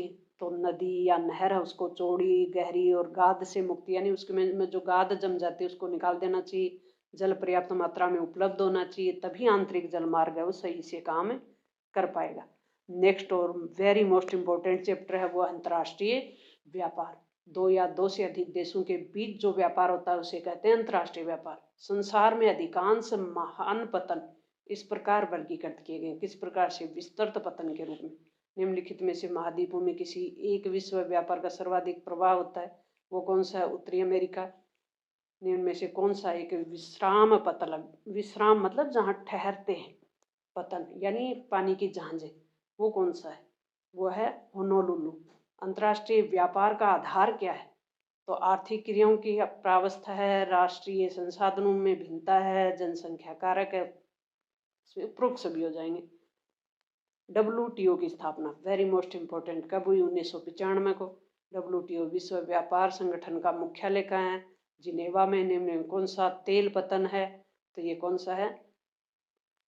माराकोइबो भी है, लेबनान भी है, त्रिपोली भी है। उपरोक्त सभी हैं तेल पतन, जहाँ से तेल डलवाती हैं जहाजें। निम्नलिखित में से कौन सा आंत्रोपतन है? आंत्रोपतन है सिंगापुर, रोटरडैम और कोपेनहेगन। उपरोक्त सभी हैं। कोलकाता किस नदी पे स्थित है? हुगली नदी पे। पतन कौन सी सुविधाएं प्रदान करता है? पतन यानी बंदरगाह। बंदरगाह कौन सी सुविधाएं प्रदान करता है? विशिष्टीकृत क्रियाकलाप के आधार पर 3 प्रकार के पतन बताने। वेरी मोस्ट इम्पोर्टेंट और कॉन्सेप्ट को क्लियर कर लें। पतन जहाज के लिए गोदी लादने यानी उनको रुकने के लिए, उनको उतारने के लिए भंडारण की सुविधा प्रदान करते हैं। विशिष्टीकृत क्रियाकलाप के आधार पर जैसे तेल पतन हो गए, मार्ग पतन हो गए, जो विश्राम हमने बात की। तेल पतन याद कर लें अच्छे से, विश्राम पतन याद कर लें अच्छे से, पैकेट स्टेशन वाले फेरी पतन वो कर लें, आंतरिक पतन कर लें, नौसेना पतन कर लें, ये याद कर लें अच्छे से। व्यापार से आप क्या अभिप्राय? व्यापार कौन सी आर्थिक क्रिया है? व्यापार के 2 स्तर कौन से? तो व्यापार तो आप जानते हैं, वस्तुओं का आदान प्रदान। अंतर्राष्ट्रीय व्यापार किसे कहते हैं? 2 या 2 से अधिक देशों के बीच जो वस्तु और सेवाओं का आदान प्रदान होता है उसे क्या कहते हैं? व्यापार कहते हैं। अंतर्राष्ट्रीय व्यापार के कोई 3 आधार कौन से हैं? ये भी अच्छे से याद कर ले। अंतर्राष्ट्रीय व्यापार के लाभ क्या हैं? तो जिन देशों के बीच व्यापार होता है तो उनके बीच जो व्यापारिक संतुलन है उसी पे निर्भर करता है कि कितना कौन सा देश विकास कर पाएगा। अंतर्राष्ट्रीय व्यापार के प्रकार लिखने हैं तो ये 2 प्रकार होते हैं अंतर्राष्ट्रीय व्यापार के, अच्छे से याद कर ले। एक तो द्विपार्श्विक इनमें व्यापार दोनों देशों द्वारा एक दूसरे के साथ किया जाता है। बहुपार्श्विक, इसमें व्यापार बहुत से व्यापारिक देशों के साथ किया जाता है। रेशम मार्ग क्या है? तो ये प्राचीन काल में जिस मार्ग से रेशम, चीन में जो रेशम उत्पादित होता था ना, वो रेशम जिस मार्ग से जाता था, जो अफ्रीकी महाद्वीप, यूरोप महाद्वीप तक, वही मार्ग रेशम मार्ग है। दास व्यापार क्या है? तो इसमें पहले बागानों में काम करने वाले श्रमिक मजदूरों को पकड़ कर लेके जाया जाता था, उसी को कहते हैं दास व्यापार। मुक्त व्यापार, व्यापार अर्थव्यवस्था खोलने का कार्य मुक्त व्यापार अथवा व्यापार उदारीकरण कहलाता है। डंप करना क्या होता है? Very most important. तो एक वस्तु को दो देशों के अलग अलग कीमत पे बेचते हैं, विक्रय करने की प्रथा है, उसको डंप कहा जाता है। ये लागत कारण से नहीं अपितु अन्य कारणों से किया जाता है, यानी अचानक से कीमत को घटा दिया जाता है। पतन अंतर्राष्ट्रीय व्यापार के प्रवेश द्वार कथन की व्याख्या कीजिए। Very very most important. तो इन पतनों द्वारा जहाजी माल और यात्री विश्व के एक स्थान से दूसरे स्थान पर जाते हैं, और साथ ही पतन जहाज के लिए गोदी लादने, उतारने और भंडारण की सुविधा प्रदान करते हैं। इसलिए कहते हैं कि जो पतन है वो अंतर्राष्ट्रीय व्यापार के प्रवेश द्वार है। पैकेट स्टेशन या फेरी पतन क्या है? तो इसको अच्छे से याद कर ले, इंग्लिश चैनल इसी में आता है। फ्रांस का कहलाइसा है। आंत्रोपतन क्या है? तो ये वे पतन है जो एकत्रण के केंद्र के रूप में कार्य करते हैं, जहाँ विभिन्न देशों के निर्यात हेतु वस्तुएं लाई जाती हैं। जैसे सिंगापुर हो गया, कोपेनहेगन हो गया, रोटरडम पतन हो गया, विश्राम पतन। ये कौन से हैं? जो विश्राम केंद्र के रूप में काम करते हैं, जहाँ जहाज हैं वो ईंधन भराने के लिए रुकती हैं, जल भरने के लिए या खाद्य सामग्री के लिए रुकती हैं, उसे कहते हैं। जैसे सिंगापुर, अदन, होनोलू। ये हो गया। तेल पतन कौन से हैं? इनको अच्छे से याद कर ले। नौसेना पतन ये हो ही गए। नौसेना पतन में जैसे कोच्चि हो गई, कारवाड़ हो गया। भारत के किन्हीं नौसेना पतन कोच्चि, कारवाड़ ये भारत के ही है। विश्व व्यापार संगठन का मुख्यालय जिनेवा में है। 1995 में जनवरी में इसकी स्थापना हुई। वर्तमान में इसके 164 सदस्य के करीब है। विश्व व्यापार संगठन का उद्देश्य क्या है? तो जो अंतर्राष्ट्रीय व्यापार है उसके लिए नियम कानून बनाने का काम WTO ही करता है। विश्व व्यापार के कार्य क्या है? इन देशों के बीच व्यापार के वैश्विक नियमों को नियमित करना। ऋणात्मक भुगतान संतुलन, कोई भी देश के लिए ऋणात्मक भुगतान संतुलन होगा तो वो नुकसान होगा, हानिकारक होगा। व्यापार संतुलन क्या होता है? जहाँ आयात और निर्यात बराबर हो, संतुलित हो। यूं नहीं कि आयात ज्यादा निर्यात कम है, या निर्यात ज्यादा आयात कम है, तो भुगतान संतुलन नहीं होगा। गेट एग्रीमेंट क्या है? तो विश्व व्यापार का जो अग्रिम पहले जो सदस्य जो गेट था उसका उत्तराधिकारी कौन है? WTO है, जो कि 1995 में बना था। तो गेट का संबंध भी इससे ही है। शुल्क निर्धारित करना, विश्व व्यापार का नियमन करना। तो ये वेरी मोस्ट इम्पोर्टेंट पर्सन है, इनको अच्छे से आपको याद करना है। अंतर्राष्ट्रीय व्यापार और राष्ट्रीय व्यापार में अंतर क्या है? तो अंतर्राष्ट्रीय व्यापार विभिन्न देशों के बीच हो गया। राष्ट्रीय व्यापार देश के अंदर विभिन्न राज्यों के बीच हो गया। वस्तुओं का आदान प्रदान। विश्व व्यापार में सम्मिलित किन्हीं वस्तुओं के नाम लिखिए। तो विश्व व्यापार में शामिल जो व्यापारिक वस्तुएं जैसे मशीनरी, परिवहन के उपकरण हो गए, ईंधन, खनिज हो गया, रसायन हो गया, लौह इस्पात वस्तुएं हो गई, स्वचालित उत्पाद हो गए। अवस्थिति के आधार पर पतनों के प्रकार बताने, और इसको आपने अच्छे से सीख लिया। बहुत शानदार और वेरी मोस्ट इम्पोर्टेंट क्वेश्चन है। अंतर्देशीय पतन और बाह्य पतन। अंतर्देशीय पतन कौन से होते हैं? वे पतन जो समुद्र तल से दूर स्थित होते हैं, जो नदी या नहरों द्वारा समुद्र से जुड़े रहते हैं, उन्हें कहते हैं अंतर्देशीय पतन। अब जालोर में बनाया जा रहा है जो कि अरब सागर से जुड़ेगा, ये एक अंतर्देशीय पतन होगा। बाह्य पतन, ये पतन जल जो गहरे जल हैं वहाँ स्थित होते हैं, और वास्तविक पतन से जो वास्तविक पतन है उनसे दूर बने होते हैं। और ये यहाँ पर जहाँ जहाज पहुँचते हैं उन्हें बाह्य पतन कहते हैं। व्यापार संयोजन के दो उद्देश्य। संयोजन का मतलब होता है जुड़ना। पतनों के पृष्ठ प्रदेश से क्या से? पतनों के पृष्ठ प्रदेश कौन से होते हैं? पतन यानी बंदरगाह। पृष्ठ प्रदेश किसी पतन का स्थल की ओर विस्तृत भाग है जिसमें आयात की जाने वाली वस्तुओं का वितरण तथा निर्यात की जाने वाली वस्तुओं का संग्रह किया जाता है। व्यापारिक समूह द्वारा राष्ट्रों को प्राप्त होने वाले लाभ क्या हैं? तो व्यापारिक समूह द्वारा राष्ट्रों के बीच होने वाले व्यापार के विभिन्न मदों में भौगोलिक समीपता, समरूपता और पूरकता होती है। इसके द्वारा विभिन्न देशों के बीच व्यापार बढ़ाते हैं, व्यापारिक प्रतिबंध हटाने में मदद मिलती है। इनके सदस्य देशों में व्यापार शुल्क से मुक्ति मिलती है तथा मुक्त व्यापार को भी प्रोत्साहन मिलता है। मानचित्र में ये जगह आपको भरनी आनी चाहिए, और अगर आपने मानचित्र अब तक नहीं देखा तो मानचित्र का कार्य आपने संपूर्ण करवाया हुआ है। विश्व के मानचित्र में कौन से महाद्वीप को कैसे भरना है, किस महाद्वीप में कौन सी फेमस जगह है, जैसे San Francisco, London, New York, Karachi, Singapore, Sydney, Canberra, Beijing, New Delhi, Cape Town, Perth और डरबन। कमेंट बॉक्स में ज़रूर लिखें कि अगर आपको प्लेलिस्ट नहीं मिल रही, आपको मानचित्र नहीं मिल रहा, विश्व का मैप कैसे भरें। अगर ये नहीं आ रहा, आपको नहीं मिल रहा, तो कमेंट बॉक्स में लिखें। पूरा प्रयास किया गया है कि आपकी मदद हो।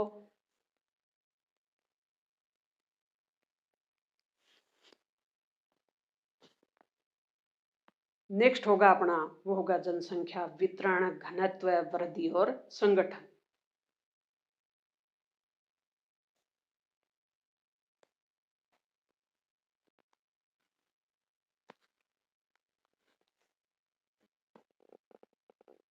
चैप्टर है जनसंख्या वितरण, घनत्व, वृद्धि और संगठन।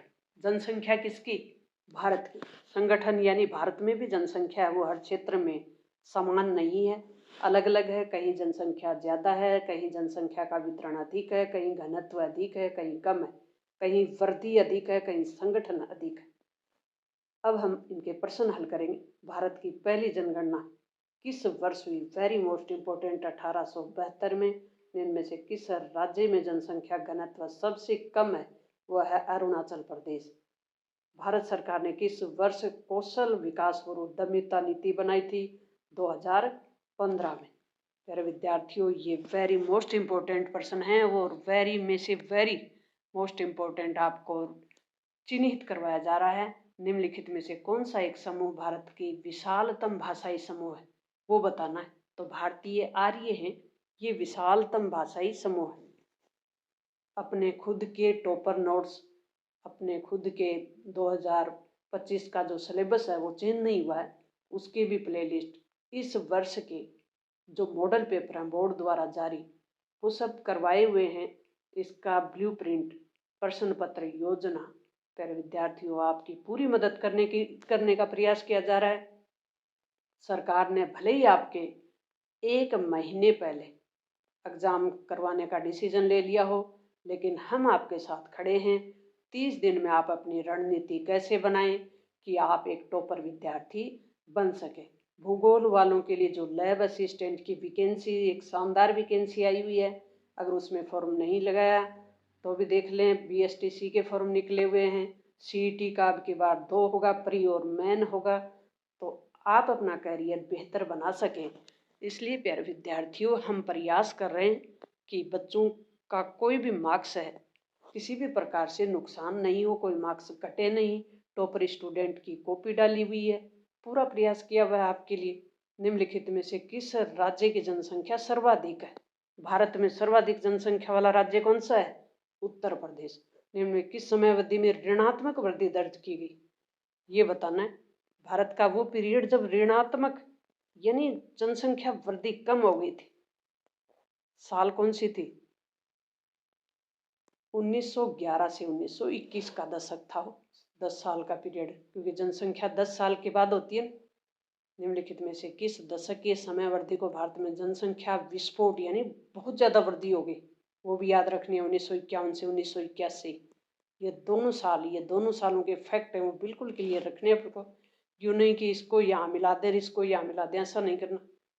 भारत में अनुसूचित भाषाओं की संख्या जो संविधान में दर्ज है, 22 भाषाएं हैं।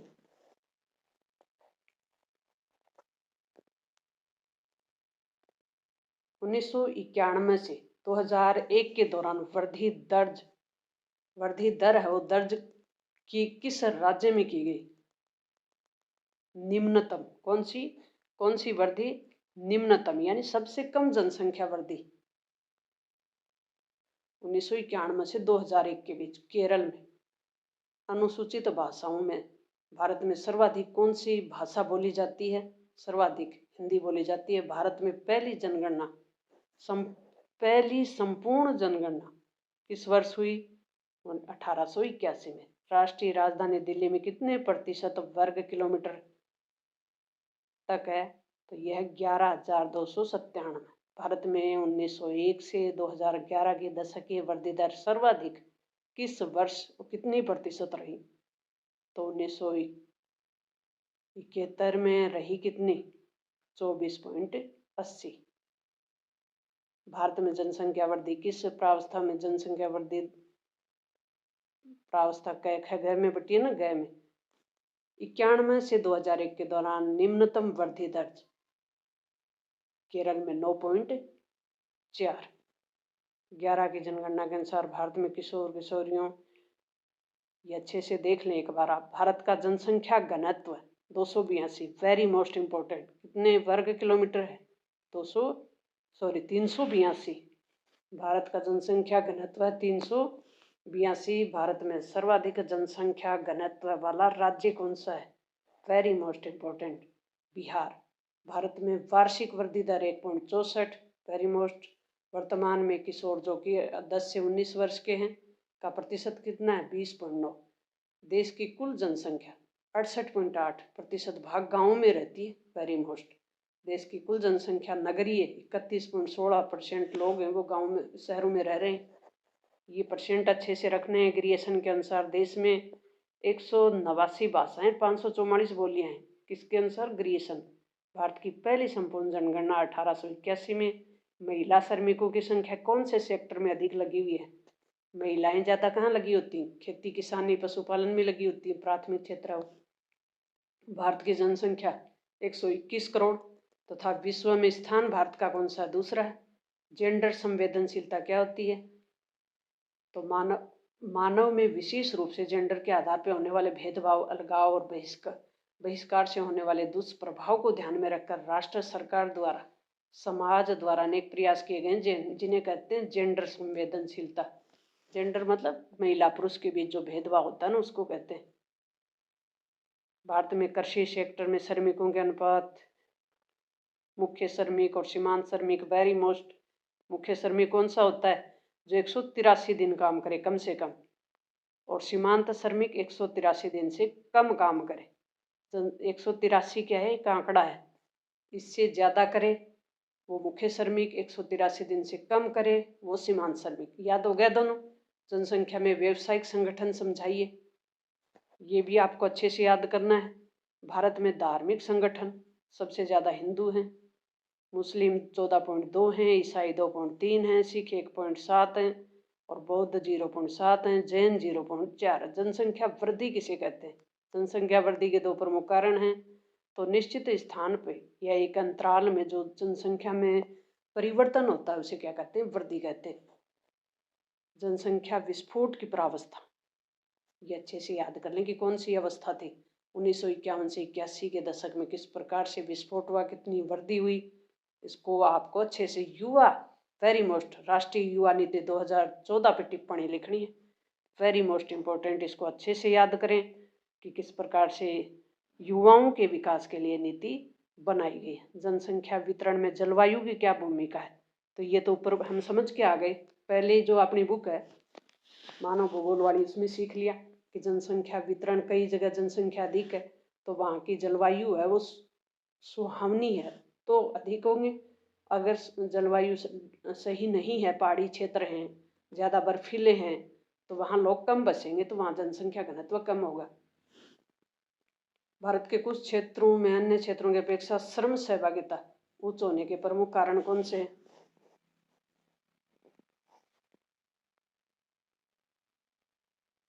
नेक्स्ट है जनसंख्या वृद्धि से क्या अभिप्राय है? जनसंख्या वृद्धि के घटक कौन से हैं?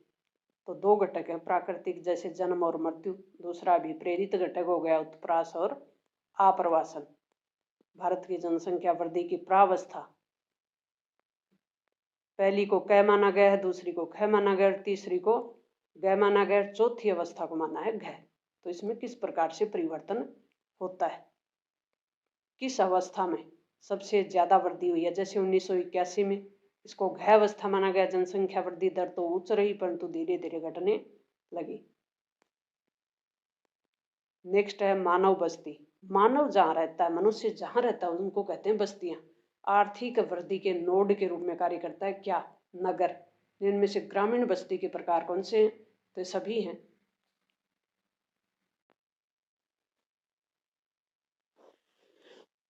कौन कौन सी बस्तियां हैं? गुच्छित भी हैं, अर्धगुच्छित भी हैं, पल्लवित पल्लकित भी हैं, उपरोक्त सभी हैं। वेरी मोस्ट इंपॉर्टेंट, 2011 के जनगणना के अनुसार भारत की कुल नगरीय जनसंख्या 31.16। अच्छे से याद कर लें। ग्रामीण बस्तियां संबंधित हैं प्राथमिक क्रियाओं से। नंगला किसे कहते हैं? नगला किसे कहते हैं? पल्लकित जो बस्तियां होती हैं उनको स्थानीय भाषा में नगला कहते हैं। Very most.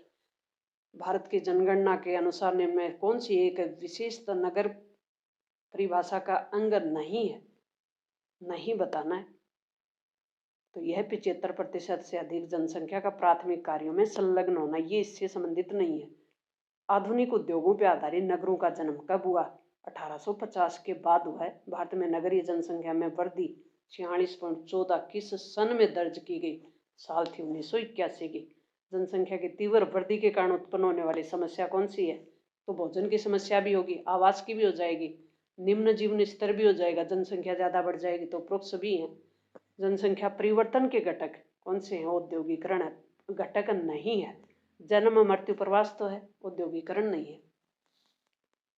रिक्त स्थानों की पूर्ति में उपजाऊ जलोढ़ मृदा और उत्तरी पूर्वी राज्यों में पाए जाने वाले ग्रामीण बस्ती कौन सी बस्तियां हैं? गुच्छित बस्तियां होती है जलोढ़ मैदानों में। गुच्छित मतलब जहाँ संघन बस्तियां नजदीक नजदीक गुच्छे के रूप में। भारत की ग्रामीण बस्तियों को 4 प्रकारों में बांटा गया। नगर जो आर्थिक वृद्धि है उनको नोड के रूप में कार्य करते हैं। नगर यानी शहर, शहर हैं वो आर्थिक वृद्धि में किसका काम करते हैं? नोड का काम करते हैं। Very most important. उच्चतम क्रम में प्रशासनिक मुख्यालयों वाले शहरों को प्रशासन नगर कहते हैं। किसी भी प्रकार के आकार के घरों को समूह जिसमें मानव निवास करता है, मानव रहता है, उन्हें बस्तियां कहते हैं। ऐसे बड़े अधिवास जिनमें द्वितीय क्रियाकलाप विशिष्टीकरण मिलता है उनको नगरीय बस्तियां कहते हैं। हिमालय की निचली घाटियों, गंगा के मैदान, यहाँ जो बस्तियां हैं वो पल्ली बस्तियां कहलाती। भारत की बस्तियों को जैसे पान्ना है, पाड्डा है, पाली है, नगला है, ढाणी है, इनमें बांटा है। तो भारत की जो बस्तियां हैं वो पल्लीकृत बस्तियां, महानगरों के चारों ओर सटे हुए विकसित नगर अनुसंगी नगर कहलाते। नगरों की स्थापना सैन्य संबंधी कार्यों के उत्पादन हेतु उनको कहते हैं गैरीसन नगर। जहाँ सेना रहती है ना उनको गैरीसन या छावनी ये नाम दिया जाता है।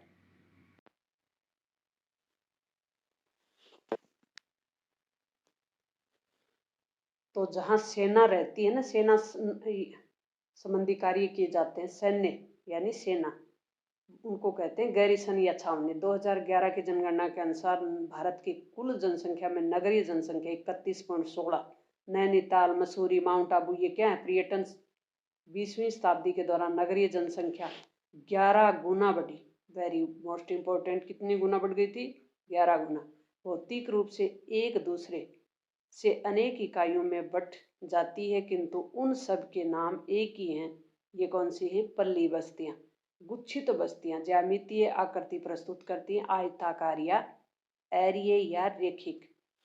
राजस्थान के जल अभाव वाले क्षेत्रों में गुच्छित या सहंत बस्तियों को अनिवार्य बना दिया गया है। का विकास, मध्यकालीन नगरों का विकास राज्यों के मुख्यालयों के रूप में, और किले जिन्हें क्या कहते हैं? किला।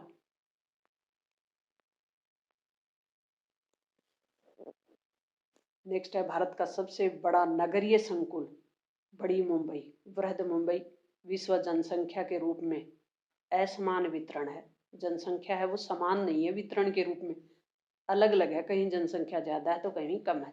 जनसांख्यिकीय संक्रमण की प्रथम अवस्था में उच्च प्रजननशीलता यानी बच्चे ज्यादा पैदा हुए, उच्च मृत्यु यानी मरे भी ज्यादा।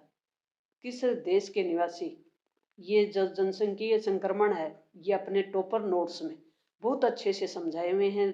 अपने आपका जियोग्राफी है इसके सभी कॉन्सेप्ट क्लियर करवाए हुए, लेकिन अब तक आपने नहीं देखा तो देख सकते हो आप, और आसानी से अपने कॉन्सेप्ट क्लियर कर सकते हो।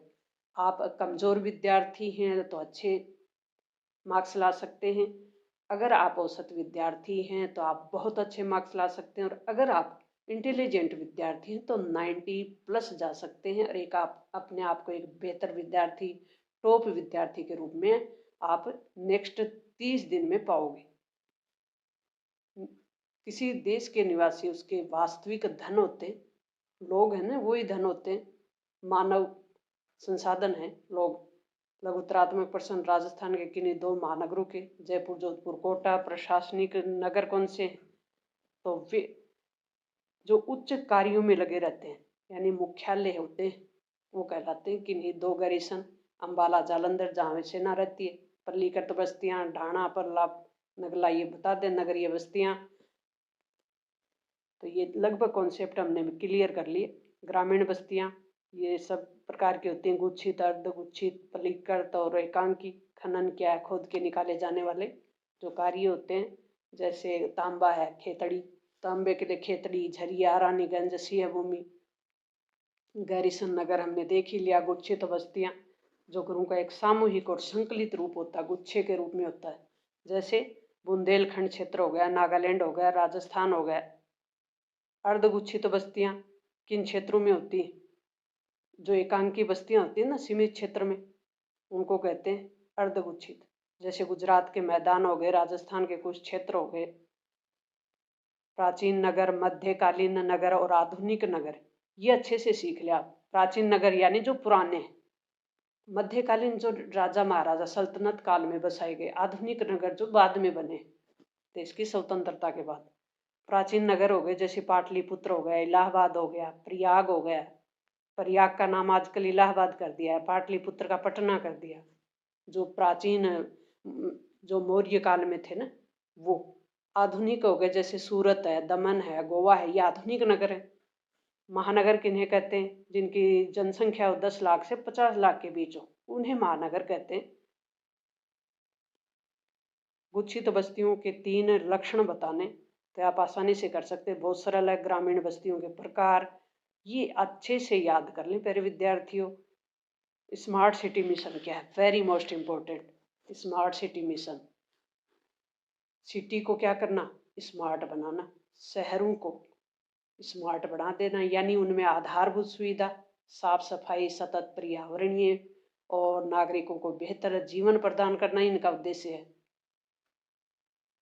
इनको सुमेलित करना आप कर लोगे। प्रशासनिक नगर कौन है? चंडीगढ़ है। औद्योगिक नगर कौन है? भिलाई है, जहाँ उद्योग ज़्यादा लगे हों। शैक्षिक नगर कोटा है। पर्यटन नगर शिमला है, जहाँ घूमने जाते हो। मृत्यु दर किन कारकों से प्रभावित होती है?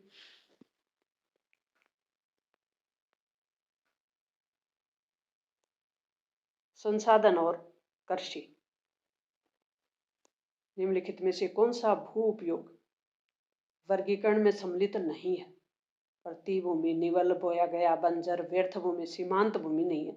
शुष्क कृषि निम्न में से कौन सी फसल नहीं बोई जाती?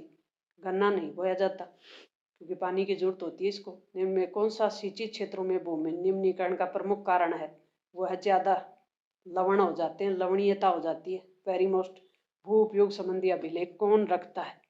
तो भू राजस्व विभाग रखता है। भू राजस्व विभाग द्वारा भू उपयोग में कितने वर्गों में बांटा है? भू उपयोग को 9 भागों में बांट दिया है। वह भूमि जो प्रचलित प्रौद्योगिकी की मदद से कृषि योग्य नहीं बनाई जा सकती, उनको कहते हैं बंजर और व्यर्थ। Very most. वह भूमि जिस पर फसलें उगाई और काटी जाती हैं, वो निवल क्षेत्र होता है, बोई और काटी जाए। कौन सी रबी की फसल है? गेहूँ, ये तो सरल ही है। कौन सी खरीफ की है? तो ये चावल है। भारत में सर्वाधिक चाय उत्पादन करने वाला राज्य कौन सा है? तो यह है असम। गन्ना, कपास की दृष्टि से भारत का विश्व में कौन सा स्थान है? वेरी मोस्ट इम्पोर्टेंट, दूसरा स्थान है भारत का। लाल चना और पिजन पी के नाम से जाना जाता है कौन? अरहर। किसको जानते हैं? अरहर को। इनमें से कौन सी तिलहन फसल नहीं है? नहीं पूछिए तो मूंगफली, सरसों, सूरजमुखी, ये तो हैं जिनसे तेल निकलता, उन्हें कहते हैं तिलहन। अरहर नहीं है। अरेबिका, रोबिका, लिब्रेका, ये क्या है? कॉफ़ी की किस्म है। किसकी किस्म है? कॉफ़ी की। निम्न में से भारतीय कृषि की समस्या नहीं है। तो अनियमित मानसून तो है, भूमि सुधारों की कमी भी है, निम्न उत्पादकता भी, उच्च उत्पादकता ये नहीं है। ओस अमन बोरो संबंधित है, चावल की किस्म है। दक्षिणी पश्चिमी मानसून के साथ बोई जाने वाली फसल ऋतु कौन सी है? खरीफ की फसल है। इनमें से किस दशक में भारत में उदारीकरण नीति लागू हुई? तो 90 के दशक में। इनमें से कौन सी फसलें दक्षिणी पश्चिम मानसून के साथ बोई जाती हैं? उष्णकटिबंधीय फसलें। भारत में सर्वाधिक उत्पादन किस किस्म का है? कॉफी की कौन सी किस्म है? अरेबिका है। चावल एक रोपण फसल है। निर्यात, ये जो पहली बुक है उसके लगभग अपने मिल रहे हैं। जैसे रोपण फसल हमने देख ली। चाय उत्पादन में भारत का विश्व में स्थान है दूसरा। भारत का सर्वाधिक कॉफी उत्पादन 2/3 भाग कर्नाटक में होता है। ग्राम पंचायत और सरकार के स्वामित्व वाली भूमि को साझी संपत्ति या साझी संपत्ति संसाधन कहते हैं। वह भूमि जो एक वर्ष या उससे कम समय कृषि रहित रह जाए तो उसे कहते हैं वर्तमान प्रतिभूमि। क्या कहेंगे? वर्तमान प्रतिभूमि। वह भूमि जो एक से अधिक लेकिन 5 वर्षों से कम समय तक रह जाए तो उसे पुरातन, यानी लंबा टाइम हो गया। भारत में रबी की फसल अक्टूबर नवंबर में बोई जाती है। भारत में बहुत ही सरल है। दूसरा प्रमुख अनाज है गेहूँ। कपास रेशेदार उष्णकटिबंधीय फसल है। और भू राजस्व विभाग भूमि संबंधी अभिलेख रखता है। अति लघुत्रात्मक प्रश्नों में वेरी मोस्ट है, कृषि गहनता की गणना कैसे करते हैं? सकल बोया गया क्षेत्र में निवल बोया गया क्षेत्र का भाग दे के फिर 100 से गुणा करते हैं। किससे गुणा कर देते हैं? 100 से। आंद्रता आधार पर कृषि कितने प्रकार की होगी? एक तो सिंचित कृषि हो जाएगी, वर्षा निर्भर, या इसको बारानी कृषि भी कहते हैं। सरल भी है, मोस्ट भी है। वर्षा निर्भर कृषि आंद्रता के आधार पर कितने भागों में बटी होती है? शुष्क कृषि भूमि, आंध्र कृषि। पश्चिमी बंगाल में चाय उत्पादक कौन से क्षेत्र हैं? दार्जिलिंग भी है, जलपाईगुड़ी भी है और ये कुछ बिहार भी है। पश्चिम बंगाल में चावल की कौन सी फसल है? ओस अमन और बोरो। चाय की पत्तियों में कौन से तत्व की प्रचुरता? कैफीन और टैनिन। भारत में कॉफी की जो कृषि है वो किन क्षेत्रों में होती है? तो कर्नाटक, केरल, तमिलनाडु। भारत में विश्व के कितने प्रतिशत पे अनाज? लगभग 11 पे। अनाजों को कितने भागों में? उत्तम अनाज जैसे चावल गेहूं हो गए, मोटे अनाज हो गए जैसे बाजरा ज्वार मक्का रागी हो गई। हरित क्रांति। हरित क्रांति क्या है? नई प्रौद्योगिकी और सिंचाई के साधनों का विकास करके उत्पादन को बढ़ावा दिया, उत्पादन में अभूतपूर्व वृद्धि की, उसी को कहते हैं हरित क्रांति। रासायनिक उर्वरकों के प्रति हेक्टेयर की खपत सर्वाधिक है। पंजाब और हरियाणा में ज्यादा रासायनिक उर्वरक और प्रति हेक्टेयर जो उपज है, खपत है उर्वरकों की, वो भी ज्यादा है। भारतीय कृषि की 2 समस्याएं, तो निम्न उत्पादकता, भूमि सुधारों की कमी। तो मोस्ट इम्पोर्टेंट है, इनको अच्छे से याद कर लें। फिर विद्यार्थियों, हरित क्रांति, लगभग ये चीजें हो गई अपने कॉन्सेप्ट में। इनको आपको अच्छे से याद करना। सिंचित भूमि, रक्षित सिंचाई, उत्पादक सिंचाई, वर्षा निर्भर बारानी कृषि,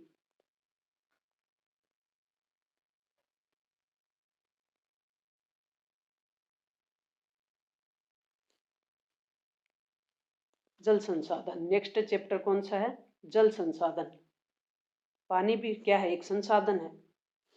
इनमें से जल संसाधन किस प्रकार का संसाधन है? अजैव संसाधन है। देश में कुल जल का सबसे समानुपात सेक्टरों में है, वो सबसे अधिक है सिंचाई में। पृथ्वी पे कितने प्रतिशत धरातल पे जल है? 71% जल है और लगभग 29% पे क्या है? थल है। धरातलीय जल का मुख्य स्रोत क्या है? तो ये नदियां भी, तालाब भी, झीलें भी धरातल के ऊपर। इनमें से पश्चिमी प्रवाह की नदियां कौन सी हैं? इनमें से तो लूनी नदी है पश्चिमी प्रवाह की। धरातल और भौमजल,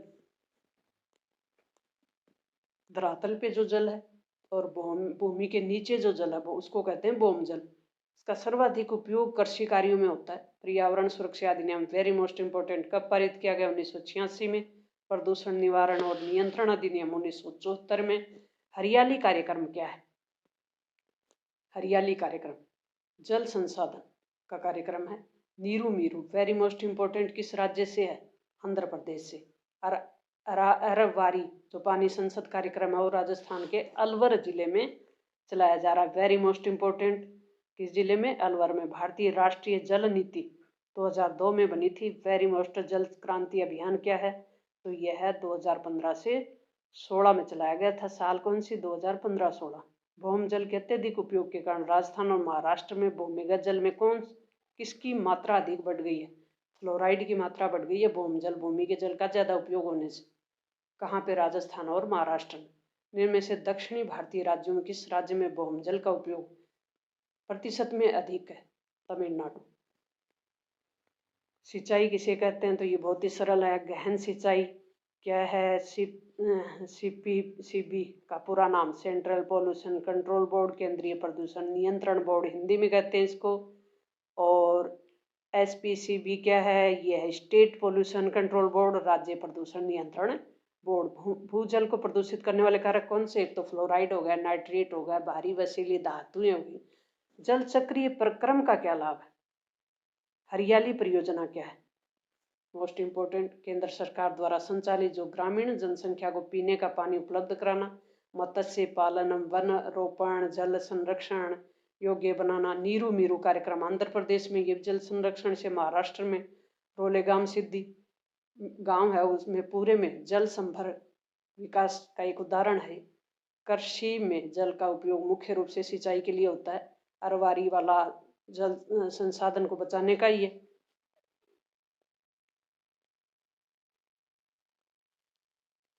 हरियाली प्रोग्राम हो ही गया। जल संभर विकास है यानी जल संरक्षण का ही कार्यक्रम है। कुंड टांका ये जल बचाने के ही काम है। जल क्रांति अभियान 15-16 में चला था, ये भी जल को बचाने का ही प्रोग्राम है। भारत में सिंचाई के प्रमुख साधन कौन से? नलकूप हो गए, कुएं हो गए। तो बहुत सरल है, आप कर लोगे आराम से। जल का पुनः चक्रण, पुनः उपयोग, इसको अच्छे से याद कर ले। सरल भी है तो ये नंबर भी अच्छे दिला सकता है हमें। जल संभर प्रबंधन क्या है? अच्छे से कर लोगे। और ये सतत पोषणीय विकास है किस प्रकार से?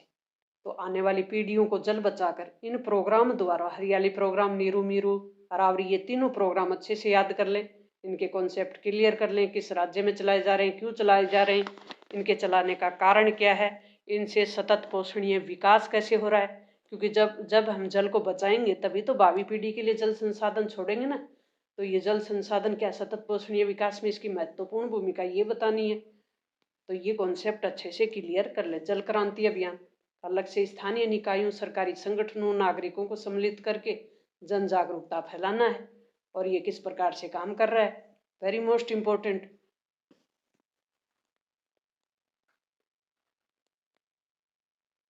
भारत की जो राष्ट्रीय जल नीति है जो 2002 में लाए गए थे, ये क्या है, ये किस प्रकार से चलाई जा रही है? पेयजल, सिंचाई, जल शक्ति, नौकायन, औद्योगिकरण, अन्य उपयोग में के लिए जितने भी जल संसाधन हैं उनको बचाया जा सके, उनको बढ़ाया जा सके। तो ये सभी आपको अच्छे से याद करने बहुत ही सरल हैं। खनिज और ऊर्जा संसाधन, ये क्या है? खोद कर निकाले जाने वाले पदार्थों को क्या कहते हैं? खनिज कहते हैं। और जिनसे हमें शक्ति मिलती है, ऊर्जा मिलती है, उन्हें कहते हैं ऊर्जा संसाधन। इनमें कौन सा धात्विक खनिज नहीं है? नहीं बताना है। लोहा धातु ही है, तांबा धातु ही है, बॉक्साइट है, माइका नहीं है। इनमें कौन सा खनिज भूरा कोयला के नाम से जाना जाता है? लिग्नाइट को। कौन सा? अधात्विक खनिज मैंगनीज है। अधात्विक अधात्विक खनिज जैसे कोयला, पेट्रोलियम, प्राकृतिक गैस, माइका। भारत में किस किस्म का कोयला सर्वाधिक है? बिटुमिन वाला। इनमें खनिज, किस खनिज को तरल सोना कहते हैं? पेट्रोलियम को। पेट्रोलियम क्या है? खनिज है लेकिन तरल है, इसलिए तरल सोना कीमती भी है। Gas authority of India limited की स्थापना 1984। बाबा बुदन की पहाड़ियाँ इसके लिए प्रसिद्ध हैं। लोहे के लिए वेरी मोस्ट खनिज बॉक्साइट में अग्रणीय है। उड़ीसा। एल्यूमिनियम धातु कौन से? एक्स से प्राप्त होती है, बॉक्साइट से। वेरी मोस्ट खनिज इलेक्ट्रॉनिक उद्योगों तो अभ्रक से किया जाता है। भारत में प्रथम तेल उत्पादन कहाँ किया गया था? डिगबोई, असम में। परमाणु ऊर्जा आयोग की स्थापना कब हुई थी? 1948 में। तो बहुत ही सरल है और आपको अच्छे से याद भी करने, मोस्ट इम्पोर्टेंट भी है। निम्न में से किस स्थान पर परमाणु ऊर्जा स्टेशन स्थापित है? तारापुर महाराष्ट्र में कौन सा ऊर्जा अनवीकरणीय स्रोत है? तो जल, सौर, पवन, ये तो नवीकरणीय है, ताप नहीं है। राजस्थान में किस स्थान पर सौर ऊर्जा शक्ति गृह स्थापित है? जोधपुर का मथानिया। भारत तेल एवं प्राकृतिक गैस आयोग की स्थापना 56 में हुई थी। कौन सा ऊर्जा नवीकरणीय स्रोत है? वह बायोमास वाला। हाल ही में तेल एवं प्राकृतिक गैस आयोग ने प्राकृतिक गैस के संभावित भंडारों का पता लगाया रामानाथपुरम, तमिलनाडु में। भारत का कौन सा बड़ा कोयला क्षेत्र है? झरिया। इनको आपको मिलान करना है, सुमेलित करना है, आराम से कर सकते हो आप। तो बहुत ही सरल है, मोस्ट भी है, इंपॉर्टेंट भी है। जैव ऊर्जा से आप क्या समझते हैं? धात्विक खनिज,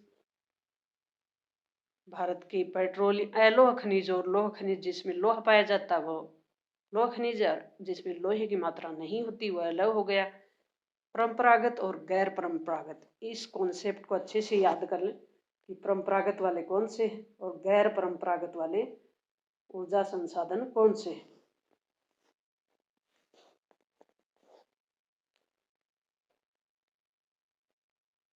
सौर ऊर्जा, पवन ऊर्जा, भूतापीय ऊर्जा, जैव ऊर्जा यानी बायोमास। नेक्स्ट चैप्टर है भारत के संदर्भ में नियोजन एवं सतत पोषणीय विकास। तो ये तो सतत पोषणीय विकास से संबंधित है, इसके कॉन्सेप्ट क्लियर कर लेते हैं। नीति आयोग की स्थापना, वेरी मोस्ट इम्पोर्टेंट, जनवरी 2015 में किस जनजाति के लोग ऋतु प्रवास करते हैं, यानी जब ऋतु चेंज होती है वो है गद्दी जनजाति, वो दूसरी जगह चले जाते हैं, प्रवास मतलब रहते हैं। भरमौर जनजाति किस क्षेत्र में अवस्थित है? हिमाचल में। द बम पुस्तक किसने लिखी? द पॉल्यूशन बम पुस्तक, यानी जो प्रदूषण है वो बम के रूप में काम करता है। एयरलिच ने द लिमिट टू ग्रोथ पुस्तक किसने लिखी? मेडोस और अन्य ने।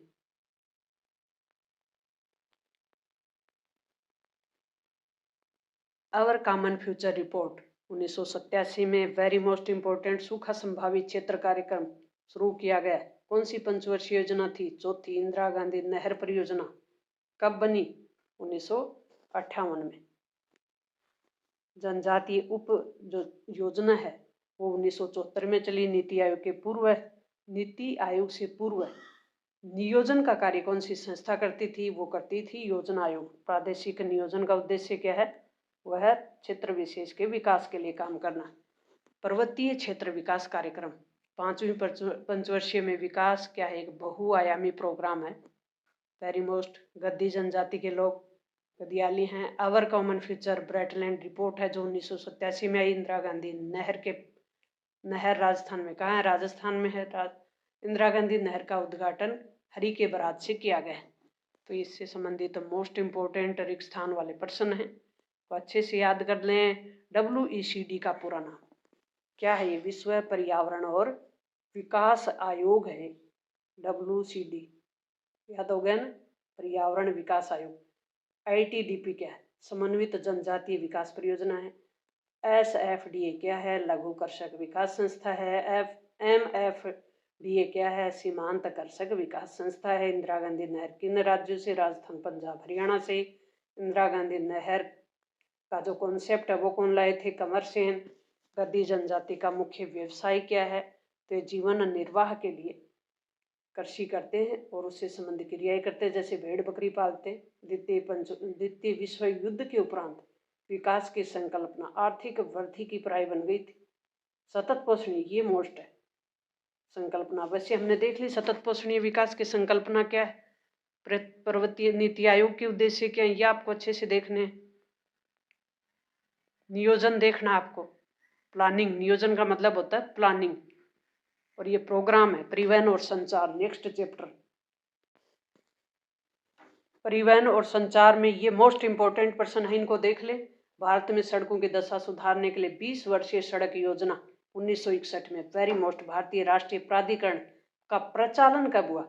1995 में। भारत में अंतःस्थलीय जलमार्ग प्राधिकरण की स्थापना 1986 में। परिवहन के प्रकार नहीं है तो ये मोबाइल नहीं है। भारत में रेल की शुरुआत 1953 में। सड़क जाल के हिसाब से कौन सा स्थान है भारत का? दूसरा। वेरी मोस्ट इम्पोर्टेंट पर्सन है प्यारे विद्यार्थियों। और ये सड़क से संबंधित हैं, बहुत ही सरल है, इतना कोई मुश्किल नहीं है इनमें, सब याद करने हैं आपको। इसमें सभी पर्सन हैं, वेरी वेरी मोस्ट इम्पोर्टेंट है, इनका एक भी पर्सन आपको छोड़ना नहीं है। अंतर्राष्ट्रीय व्यापार आपको बता ही दिया, पहले पाठ में हमने कॉन्सेप्ट क्लियर कर लिया। दो या दो से अधिक देशों के बीच या विभिन्न देशों के बीच जो व्यापार होता है उसे कहते हैं अंतर्राष्ट्रीय व्यापार। भारत का अधिकांश विदेशी व्यापार है वो कौन से मार्ग से होता है, या तो समुद्री या वायु मार्ग से। भारत में निर्यात में सर्वाधिक अंश किसका है, जो विनिर्मित वस्तुएं हैं ना उनका सर्वाधिक निर्यात, यानी दूसरे देशों को हम भेजते हैं। आयात यानी कि जो लाते हैं, तो निर्यात पूछा है। भारत में खाद्यान्न आयात कम होने का कारण क्या है, हरित क्रांति की सफलता। खाद्यान्न वस्तुएं, खाने की जो वस्तुएं हैं वो हम कम मंगाते हैं, इसका कारण है कि हमने 1965-66 में हरित क्रांति की थी एम स्वामीनाथन के निर्देशन में। वो उस क्रांति के कारण हमारे खाद्यान्न की कमी नहीं है भारत में। भारत का सबसे बड़ा समुद्री पतन कौन सा है, मुंबई। आयातों में सर्वाधिक अंश किसका है, तो ईंधन, कोयला और पेट्रोलियम। इनमें कौन सा स्थल बंध है, यानी भूमि से बंधा हुआ है, वो है विशाखापट्टनम। कौन सा पतन, यानी बंदरगाह। सबसे सस्ता परिवहन कौन सा है, जल परिवहन है। और सबसे सस्ता होने का कारण ऊपर हमने देख लिया कि जल परिवहन सस्ता क्यों है। महानदी डेल्टा कहाँ बना हुआ है, पारादीप उड़ीसा में। भारत विशालतम कंटेनर पतन है वो कौन सा, जवाहरलाल नेहरू पतन। और ये वेरी वेरी मोस्ट इम्पोर्टेंट है प्यारे विद्यार्थियों, सभी पर्सन, इनमें से एक भी पर्सन आपको छोड़ना नहीं है, सबको अच्छे से याद करना है। पीडीएफ डाउनलोड नहीं की हो तो डाउनलोड कर लें। पीडीएफ कैसे डाउनलोड करते हैं, बहुत से बच्चों को यही नहीं पता, क्योंकि वो कमेंट में पूछते रहते हैं कि पीडीएफ कैसे डाउनलोड करें। पूरा बताया हुआ है कि पीडीएफ को टेलीग्राम चैनल पे कैसे डाउनलोड करें, डिस्क्रिप्शन बॉक्स में विजिट कैसे करें, चैनल पे विजिट कैसे करें, प्ले लिस्ट कैसे देखें, तो कहीं भी कोई दिक्कत नहीं है। भौगोलिक परिक्षेत्र में, भौगोलिक परिप्रेक्ष्य में चयनित कुछ मुद्दे हैं, कुछ समस्याएं हैं, इसमें भी सभी पर्सन हैं वो वेरी मोस्ट इम्पोर्टेंट है। जैसे हेपेटाइट बीमारी है, इसका प्रमुख कारण क्या है, तो जल प्रदूषण से होती है। धारावी बस्ती है, वेरी मोस्ट इम्पोर्टेंट है, महाराष्ट्र में है, मुंबई में धारावी बस्ती। वो निम्नीकरण के कारण, जल प्रदूषण, वायु प्रदूषण और भूमि के निम्नीकरण के रोकथाम कैसे करें। अम्ल वर्षा कौन सी होती है जो वायु प्रदूषण के कारण हो जाती है ना, अम्ल वर्षा, हानिकारक गैसों की अत्यधिक मात्रा बढ़ जाने से। तो ये है प्यारे विद्यार्थियों, और ये आपको मानचित्र में भरने हैं। जैसे मथुरा दिया, तो भारत का मानचित्र भी डाला हुआ है, आपने नहीं देखा तो आप देखें, विजिट करें। अब हम पेपर को हल कर रहे हैं, खंड अ लगा दें अपनी कॉपी में। तो बहुविकल्पीय प्रश्नों को करेंगे, 1 से 18 तक बहुविकल्पीय प्रश्न है, हर क्वेश्चन आधे मार्क्स का है। पहला प्रश्न, नव निश्चयवाद की संकल्पना किसने प्रस्तुत की। ऑप्शन में Ritter, Ratzel, Griffith Taylor, Ellen C Semple. किसने की थी, ग्रिफ्थ टेलर ने। मानव भूगोल के अध्ययन की कौन सी विचारधारा मानव जाति, प्रजाति, धर्म आधारित सामाजिक वर्गों पे जोर देती है, वो कौन सी है, व्यवहारवादी। नेक्स्ट है, अंतर्राष्ट्रीय श्रम संगठन ILO मानव विकास के किस उपागम का प्रतिपादन करती है। आय उपागम है, कल्याण है, क्षमता है, आधारभूत आवश्यकताओं का उपागम है। निम्न में कौन सा एक विरल जनसंख्या वाला क्षेत्र नहीं है। विरल मतलब जहां जनसंख्या कम हो। एक तो क्षेत्र होता है संघन, एक होता है विरल। तो विरल जनसंख्या वाला क्षेत्र नहीं है, इसका मतलब संघन क्षेत्र है, ये बताना। तो आटाकामा, वो मध्यरेखीय प्रदेश, ध्रुवीय प्रदेश, ये तो क्या है, विरल वाले हैं। ये कह रहा है विरल नहीं है, तो दक्षिणी पूर्वी एशिया। प्राचीनतम ज्ञात आर्थिक क्रियाएं हैं। प्राचीनतम यानी जब मनुष्य ने मनुष्य वो जंगल में रहता था और आखेट यानी शिकार करता था, भोजन का संग्रह करता था। तो भोजन का संग्रह और शिकार करना, आखेट किसको कहते हैं, शिकार करने को। जनांकी के संक्रमण की किस अवस्था में, उच्च प्रजनन शीलता और उच्च मृत्युता यानी उच्च जन्म दर और उच्च ही मृत्यु दर पाई जाती है। वो कौन सी है? प्रथम अवस्था है। बाह्य स्रोतन गतिविधि किस क्रियाकलाप का अंग है? कौन सा क्रियाकलाप है? उत्तीर्ण सेवा क्षेत्र निम्नलिखित में से सुमेलित नहीं है। नेक्स्ट प्रश्न है, निम्नलिखित में से सहकारी आंदोलन को सर्वाधिक सफलता किस देश में मिली? कौन सा देश है वो जहां कौन सा आंदोलन? सहकारी आंदोलन। तो वो देश है डेनमार्क। परिवहन का तीव्रतम साधन है वो कौन सा है? वायु परिवहन।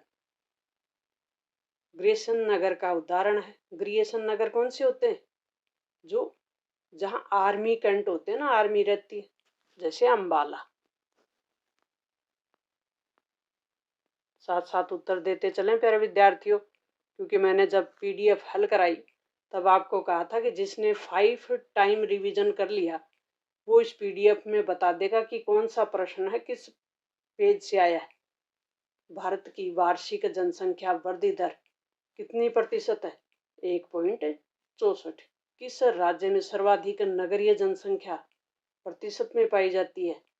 गोवा। आर्थिक वृद्धि के नोड के रूप में काम करते हैं नगर। वोल्गा जल मार्ग स्थित है रूस में। नेक्स्ट है भरमौर जो जनजाति है किस जनजातीय समुदाय का आवास है? कौन सी जनजाति का आवास है ये बताना है। तो यह है गद्दी जनजाति।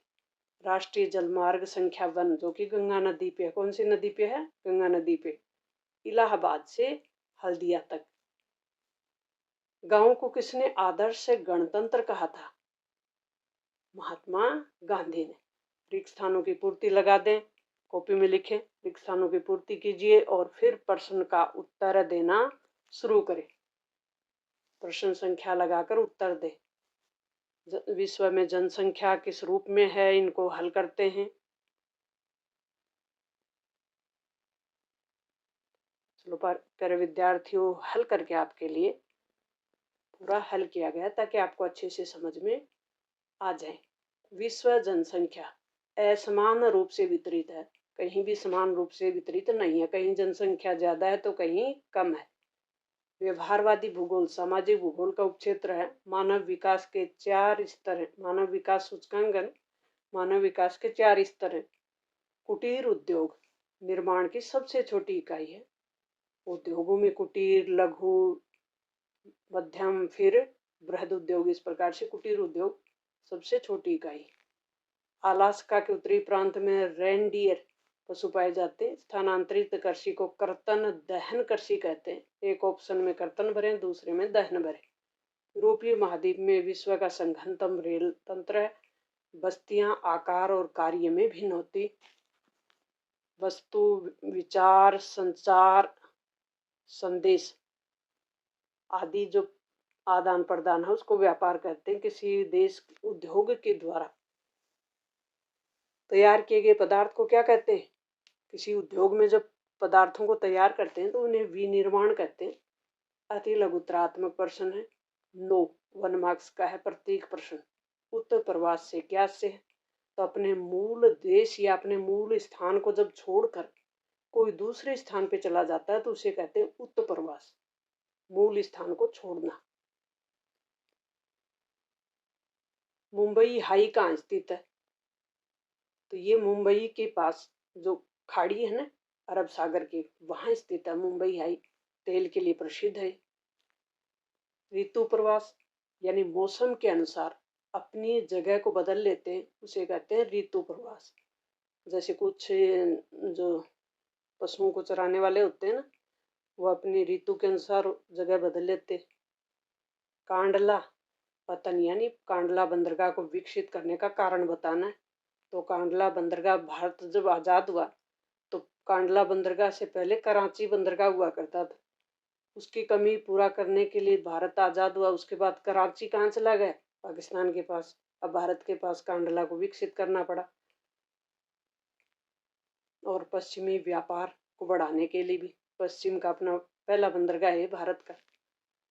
अंकीय विभाजन किसे कहते हैं? जब तकनीक की पहुंच के आधार पर असमानता हो। कहीं तकनीक की पहुंच अच्छी हो तो कहीं कम हो, इसलिए उसको कहते हैं अंकीय विभाजन। भारत की 2 बहुउद्देशीय परियोजना है, उनके नाम बताना। एक तो बांखड़ा और एक दामोदर नदी घाटी परियोजना हो गई। संदूषित जल यानी प्रदूषित जल से होने वाले 2 रोग बताने, एक तो हैजा, एक टाइफाइड। उत्तर दक्षिण, उत्तर कश्मीर और दक्षिण में है कन्याकुमारी। पूर्व और पश्चिम गलियारे में कौन से नगर हैं या शहर हैं उनको जोड़ता है, तो कश्मीर से कन्याकुमारी, सिलचर से पोरबंदर। सहकारी कृषि किसे कहते हैं, तो सहकारी कृषि एक समिति बनाकर जो सामूहिक रूप से खेती की जाती है ना, उसको कहते हैं सहकारी खेती। नेक्स्ट पेपर में खंड ब लगा ले और खंड ब के प्रश्न हल करना शुरू करते हैं। पहले तो ये बताएं, नवनिश्चयवाद की अवधारणा किसने दी थी? ऑस्ट्रेलिया के भूवेता यानी भूगोल के वैज्ञानिक है। ऑस्ट्रेलिया में भूगोलवेता जिसको बोलते हैं, तो ऑस्ट्रेलिया के रहने वाले हैं ग्रिफ्थ टेलर, उन्होंने ये विकसित की थी। और इसका दूसरा नाम है रुको और जाओ नियतिवाद, स्टॉप एंड गो डिटर्मिनिज्म। इसका मतलब ये है कि मनुष्य है वो न तो प्रकृति की दास है, जैसा कि निश्चयवाद वालों ने कहा था कि प्रकृति मनुष्य है वो प्रकृति का दास है। तो मनुष्य न तो प्रकृति का दास है और न ही वो पूरी तरह से प्रकृति से स्वतंत्र है, जैसा संभववाद ने कहा था। तो व्यक्ति अपने विवेक के अनुसार प्रकृति है उसका यूज करता है। तो इसीलिए नवनिश्चयवाद की अवधारणा ग्रिफ्थ टेलर की है। मानव विकास में आय और क्षमता उपागम बताना है। आय उपागम वाले तो कह रहे हैं कि अधिक आय होगी ना लोगों के पास तो उनका जीवन शैली, उनकी शिक्षा, स्वास्थ्य बेहतर हो जाएगी, ऐसा इनका कहना है। मानव विकास में आय वाली जो अवधारणा उसका। क्षमता उपागम वालों का कहना है, और क्षमता उपागम दिया है अमर्त्य सेन ने। इनका कहना है कि विकास का लक्ष्य तभी पूरा हो सकता है जब कार्य करने की क्षमता हो। तो जितनी व्यक्ति के पास काम करने की क्षमता होगी वहां का मानव विकास उतना ही अच्छा होगा, ये कहा अमर्त्य सेन ने। नोबेल पुरस्कार विजेता ही और भारत के वैज्ञानिक है, अर्थशास्त्री हैं।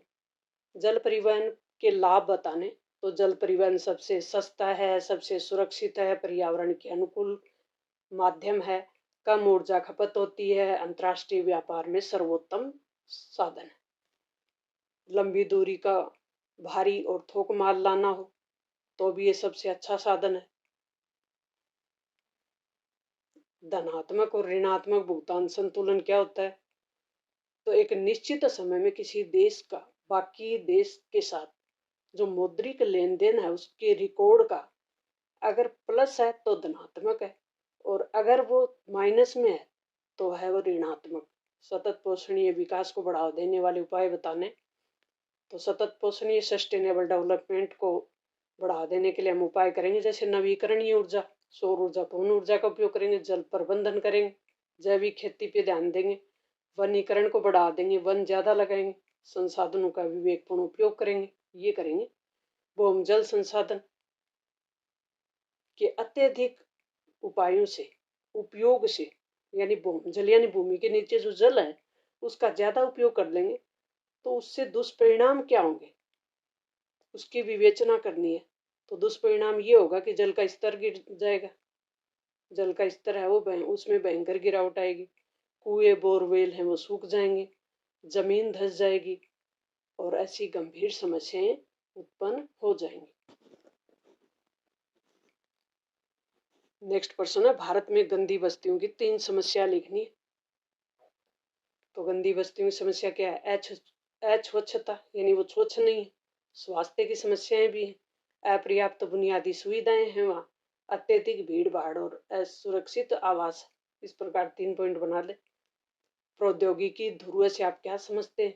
यानी टेक्निकल ध्रुव, टेक्निकल पोल जिसको बोलते हैं, टेक्नोलॉजी के पोल।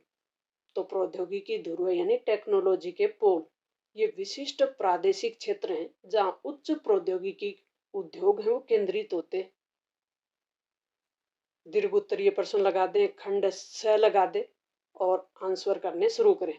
जनसंख्या के वितरण को प्रभावित करने वाले आर्थिक कारक बताने, आर्थिक कारक जहां अर्थव्यवस्था मजबूत होती हो। कृषि की उत्पादकता, खनिज संसाधन, परिवहन के साधन और शहरीकरण, ये प्रमुख आर्थिक कारक है। पॉइंट बनाएं, अंडरलाइन करें, इनका विस्तार करें। 3 मार्क्स का क्वेश्चन है। मिश्रित कृषि और डेयरी कृषि समझाइए। मिश्रित कृषि क्या होती है? जहाँ कृषि के साथ पशुपालन पे जोर दिया जाता है उसे मिश्रित कृषि कहेंगे। डेयरी कृषि जो कि व्यापार के लिए, वाणिज्य के लिए पशुओं को पाला जाता हो, उच्च तकनीक वहाँ यूज की जा रही हो, उनके प्रोडक्ट हैं उन पे उनको परिष्कृत किया जा रहा है और व्यापार के लिए आर्थिक क्रियाओं में इसका उपयोग किया जा रहा हो। आप कृषि योग्य भूमि निम्नीकरण के लिए किन कारकों को उत्तरदायी मानते हैं? तो कृषि योग्य जो भूमि है उसको, उसका निम्नीकरण मतलब उसकी जो गुणवत्ता है वो कम हो रही है, उपजाऊपन कम हो रहा है, कहने का मतलब ये है। तो उसके कारक बताएं। देखो, वनों की ज्यादा कटाई, अत्यधिक चराई, रासायनिक उर्वरकों का प्रयोग, कीटनाशकों का ज्यादा प्रयोग, खनन गतिविधि, मृदा का अपरदन, ये प्रमुख पॉइंट हैं। पॉइंट बनाएं, फिर इनका विस्तार करें, पॉइंट के नीचे अंडरलाइन करें। उच्च गुणवत्ता में हास के प्रमुख कारण के जल गुणवत्ता, जल की क्वालिटी, यानी जल प्रदूषित हो रहा है। तो प्रदूषित होने के भी यही कारण है। औद्योगिक कचरा पानी में जा रहा है, जो बिना उपचारित किए हुए घरेलू सीवरेज है वो पानी में जा रहे हैं। कृषि रसायन पानी के अंदर घुल रहे हैं। प्लास्टिक प्रदूषित पानी में मिल रहा है, इसलिए प्रदूषित हो रहा है, यानी जल की गुणवत्ता घट रही है। भारत में खनिज पेटियां बतानी, तो भारत की सबसे समृद्ध है छोटा नागपुर की पेटी, जो कहाँ है? झारखंड, उड़ीसा, पश्चिमी बंगाल में। फिर दक्षिणी पेटी बता दे, एक साउथ वेस्टर्न पेटी कहते हैं इसको, और ये क्षेत्र है कर्नाटक, गोवा, केरल और तमिलनाडु। खंड द लगा दे। खंड द में निबंधात्मक प्रश्न करने शुरू करें।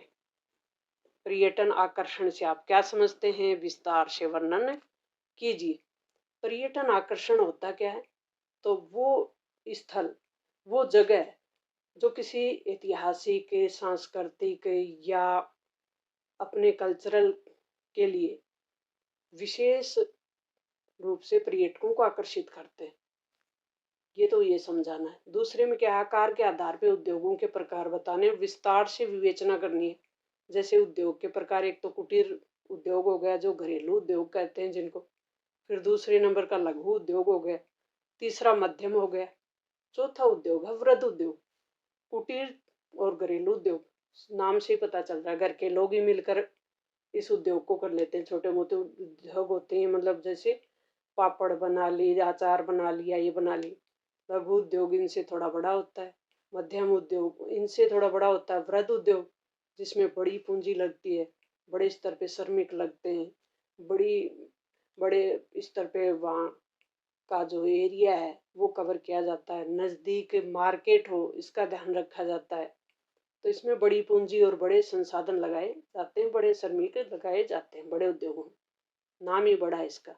निर्माण एवं रख रखाव के उद्देश्य सड़कों का वर्गीकरण करना है, और पश्चिमी तट पे अवस्थित बंदरगाह बताने, जैसे कांडला पश्चिमी तट पे, ये जो गुजरात में, मुंबई बंदरगाह महाराष्ट्र में, जवाहरलाल नेहरू बंदरगाह मुंबई बंदरगाह के भार को कम करने के लिए जवाहरलाल बंदरगाह विकसित किया गया। मारमा गोवा में है, कोच्चि केरल में। तो ये भारत के पश्चिम के बंदरगाह हैं। आपको ध्यान है कि अब ये मैप करेंगे तो दिशा पश्चिम में बता देंगे आपको ये बंदरगाह। हम मैप में भरेंगे। न्यूयॉर्क, बीजिंग, पर्थ और डेनमार्क। न्यूयॉर्क का अमेरिका में, बीजिंग चीन में, पर्थ ऑस्ट्रेलिया में, डेनमार्क नॉर्वे स्वीडन के पास है। एक हम भरेंगे भारत का मैप, और भारत के मैप में देखो हम भरेंगे बालाडीला जो कि छत्तीसगढ़ में, खेतड़ी राजस्थान में, डिगबोई असम में है, और दुर्ग, भिलाई दुर्ग जानते हो ना आप, छत्तीसगढ़ में। अभी हम मैप करने वाले हैं, अपने दोस्तों तक शेयर नहीं किया हो तो जल्दी कर दे। हाँ तो प्यारे विद्यार्थियों, हम विश्व का मैप भर रहे हैं। इस प्रकार का मैप मिलेगा आपको, संसार का नक्शा मिलेगा। इसमें हम न्यूयॉर्क कहाँ भरेंगे, देखो न्यूयॉर्क कहाँ भरेंगे? अमेरिका का प्रमुख शहर है न्यूयॉर्क। डेनमार्क कहाँ है? ये डेनमार्क है। बीजिंग भारत का पड़ोसी देश चीन की राजधानी है बीजिंग। और ये है पर्थ, ऑस्ट्रेलिया। ऑस्ट्रेलिया महाद्वीप है नहीं। तो इस प्रकार से हम विश्व के मैप को भर लेंगे और हर ऑप्शन आधे मार्क्स का है, 2 मार्क्स यहाँ से ले लेंगे आराम से।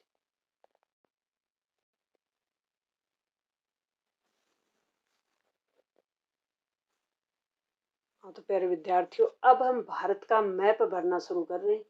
और भारत के मैप में हमें खेतड़ी भरनी है, दुर्ग भरना है, बेलाडीला भरना है और डिगबोई भरनी है। खेतड़ी देखो झुंझुनू में है और झुंझुनू राजस्थान में है, तो यहाँ भर देंगे। डिगबोई असम में है और असम यहाँ है, उत्तर पूर्व का स्टेट है, सिक्किम के पास असम है। दुर्ग भिलाई दुर्ग साथ बोला जाता है, जो कि छत्तीसगढ़ में है। बालाडेला भी कहाँ है? छत्तीसगढ़ में। इस प्रकार से हमने मैप भर लिया। अब देखो पूर्व दिशा और पश्चिम दिशा के बंदरगाह बता देती हूँ मैं आपको।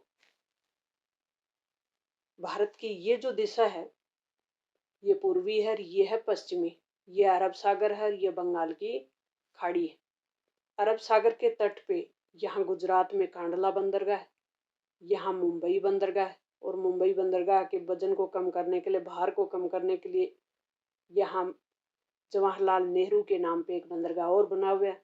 एक मारमा गोवा जो कि गोवा में है, एक कोच्चि जो कि केरल में है। और इधर पूर्व दिशा में यहाँ देखो तमिलनाडु में तुतीकोरम है,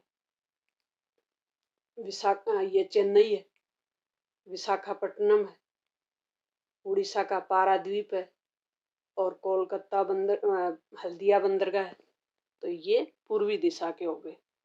तो इस प्रकार से समुद्र के तट पे बने होते हैं बंदरगाह, क्योंकि जहाँ पानी की जहाज खड़ी होती है ना उनको बंदरगाह कहते हैं, उनके स्टैंड को बंदरगाह कहते हैं। तो ये हमने भूगोल विषय का मॉडल पेपर पूरी तरह से आपको समझा दिया है, पूरी तरह से हल करवा दिया है। मिलते हैं नेक्स्ट क्लास में।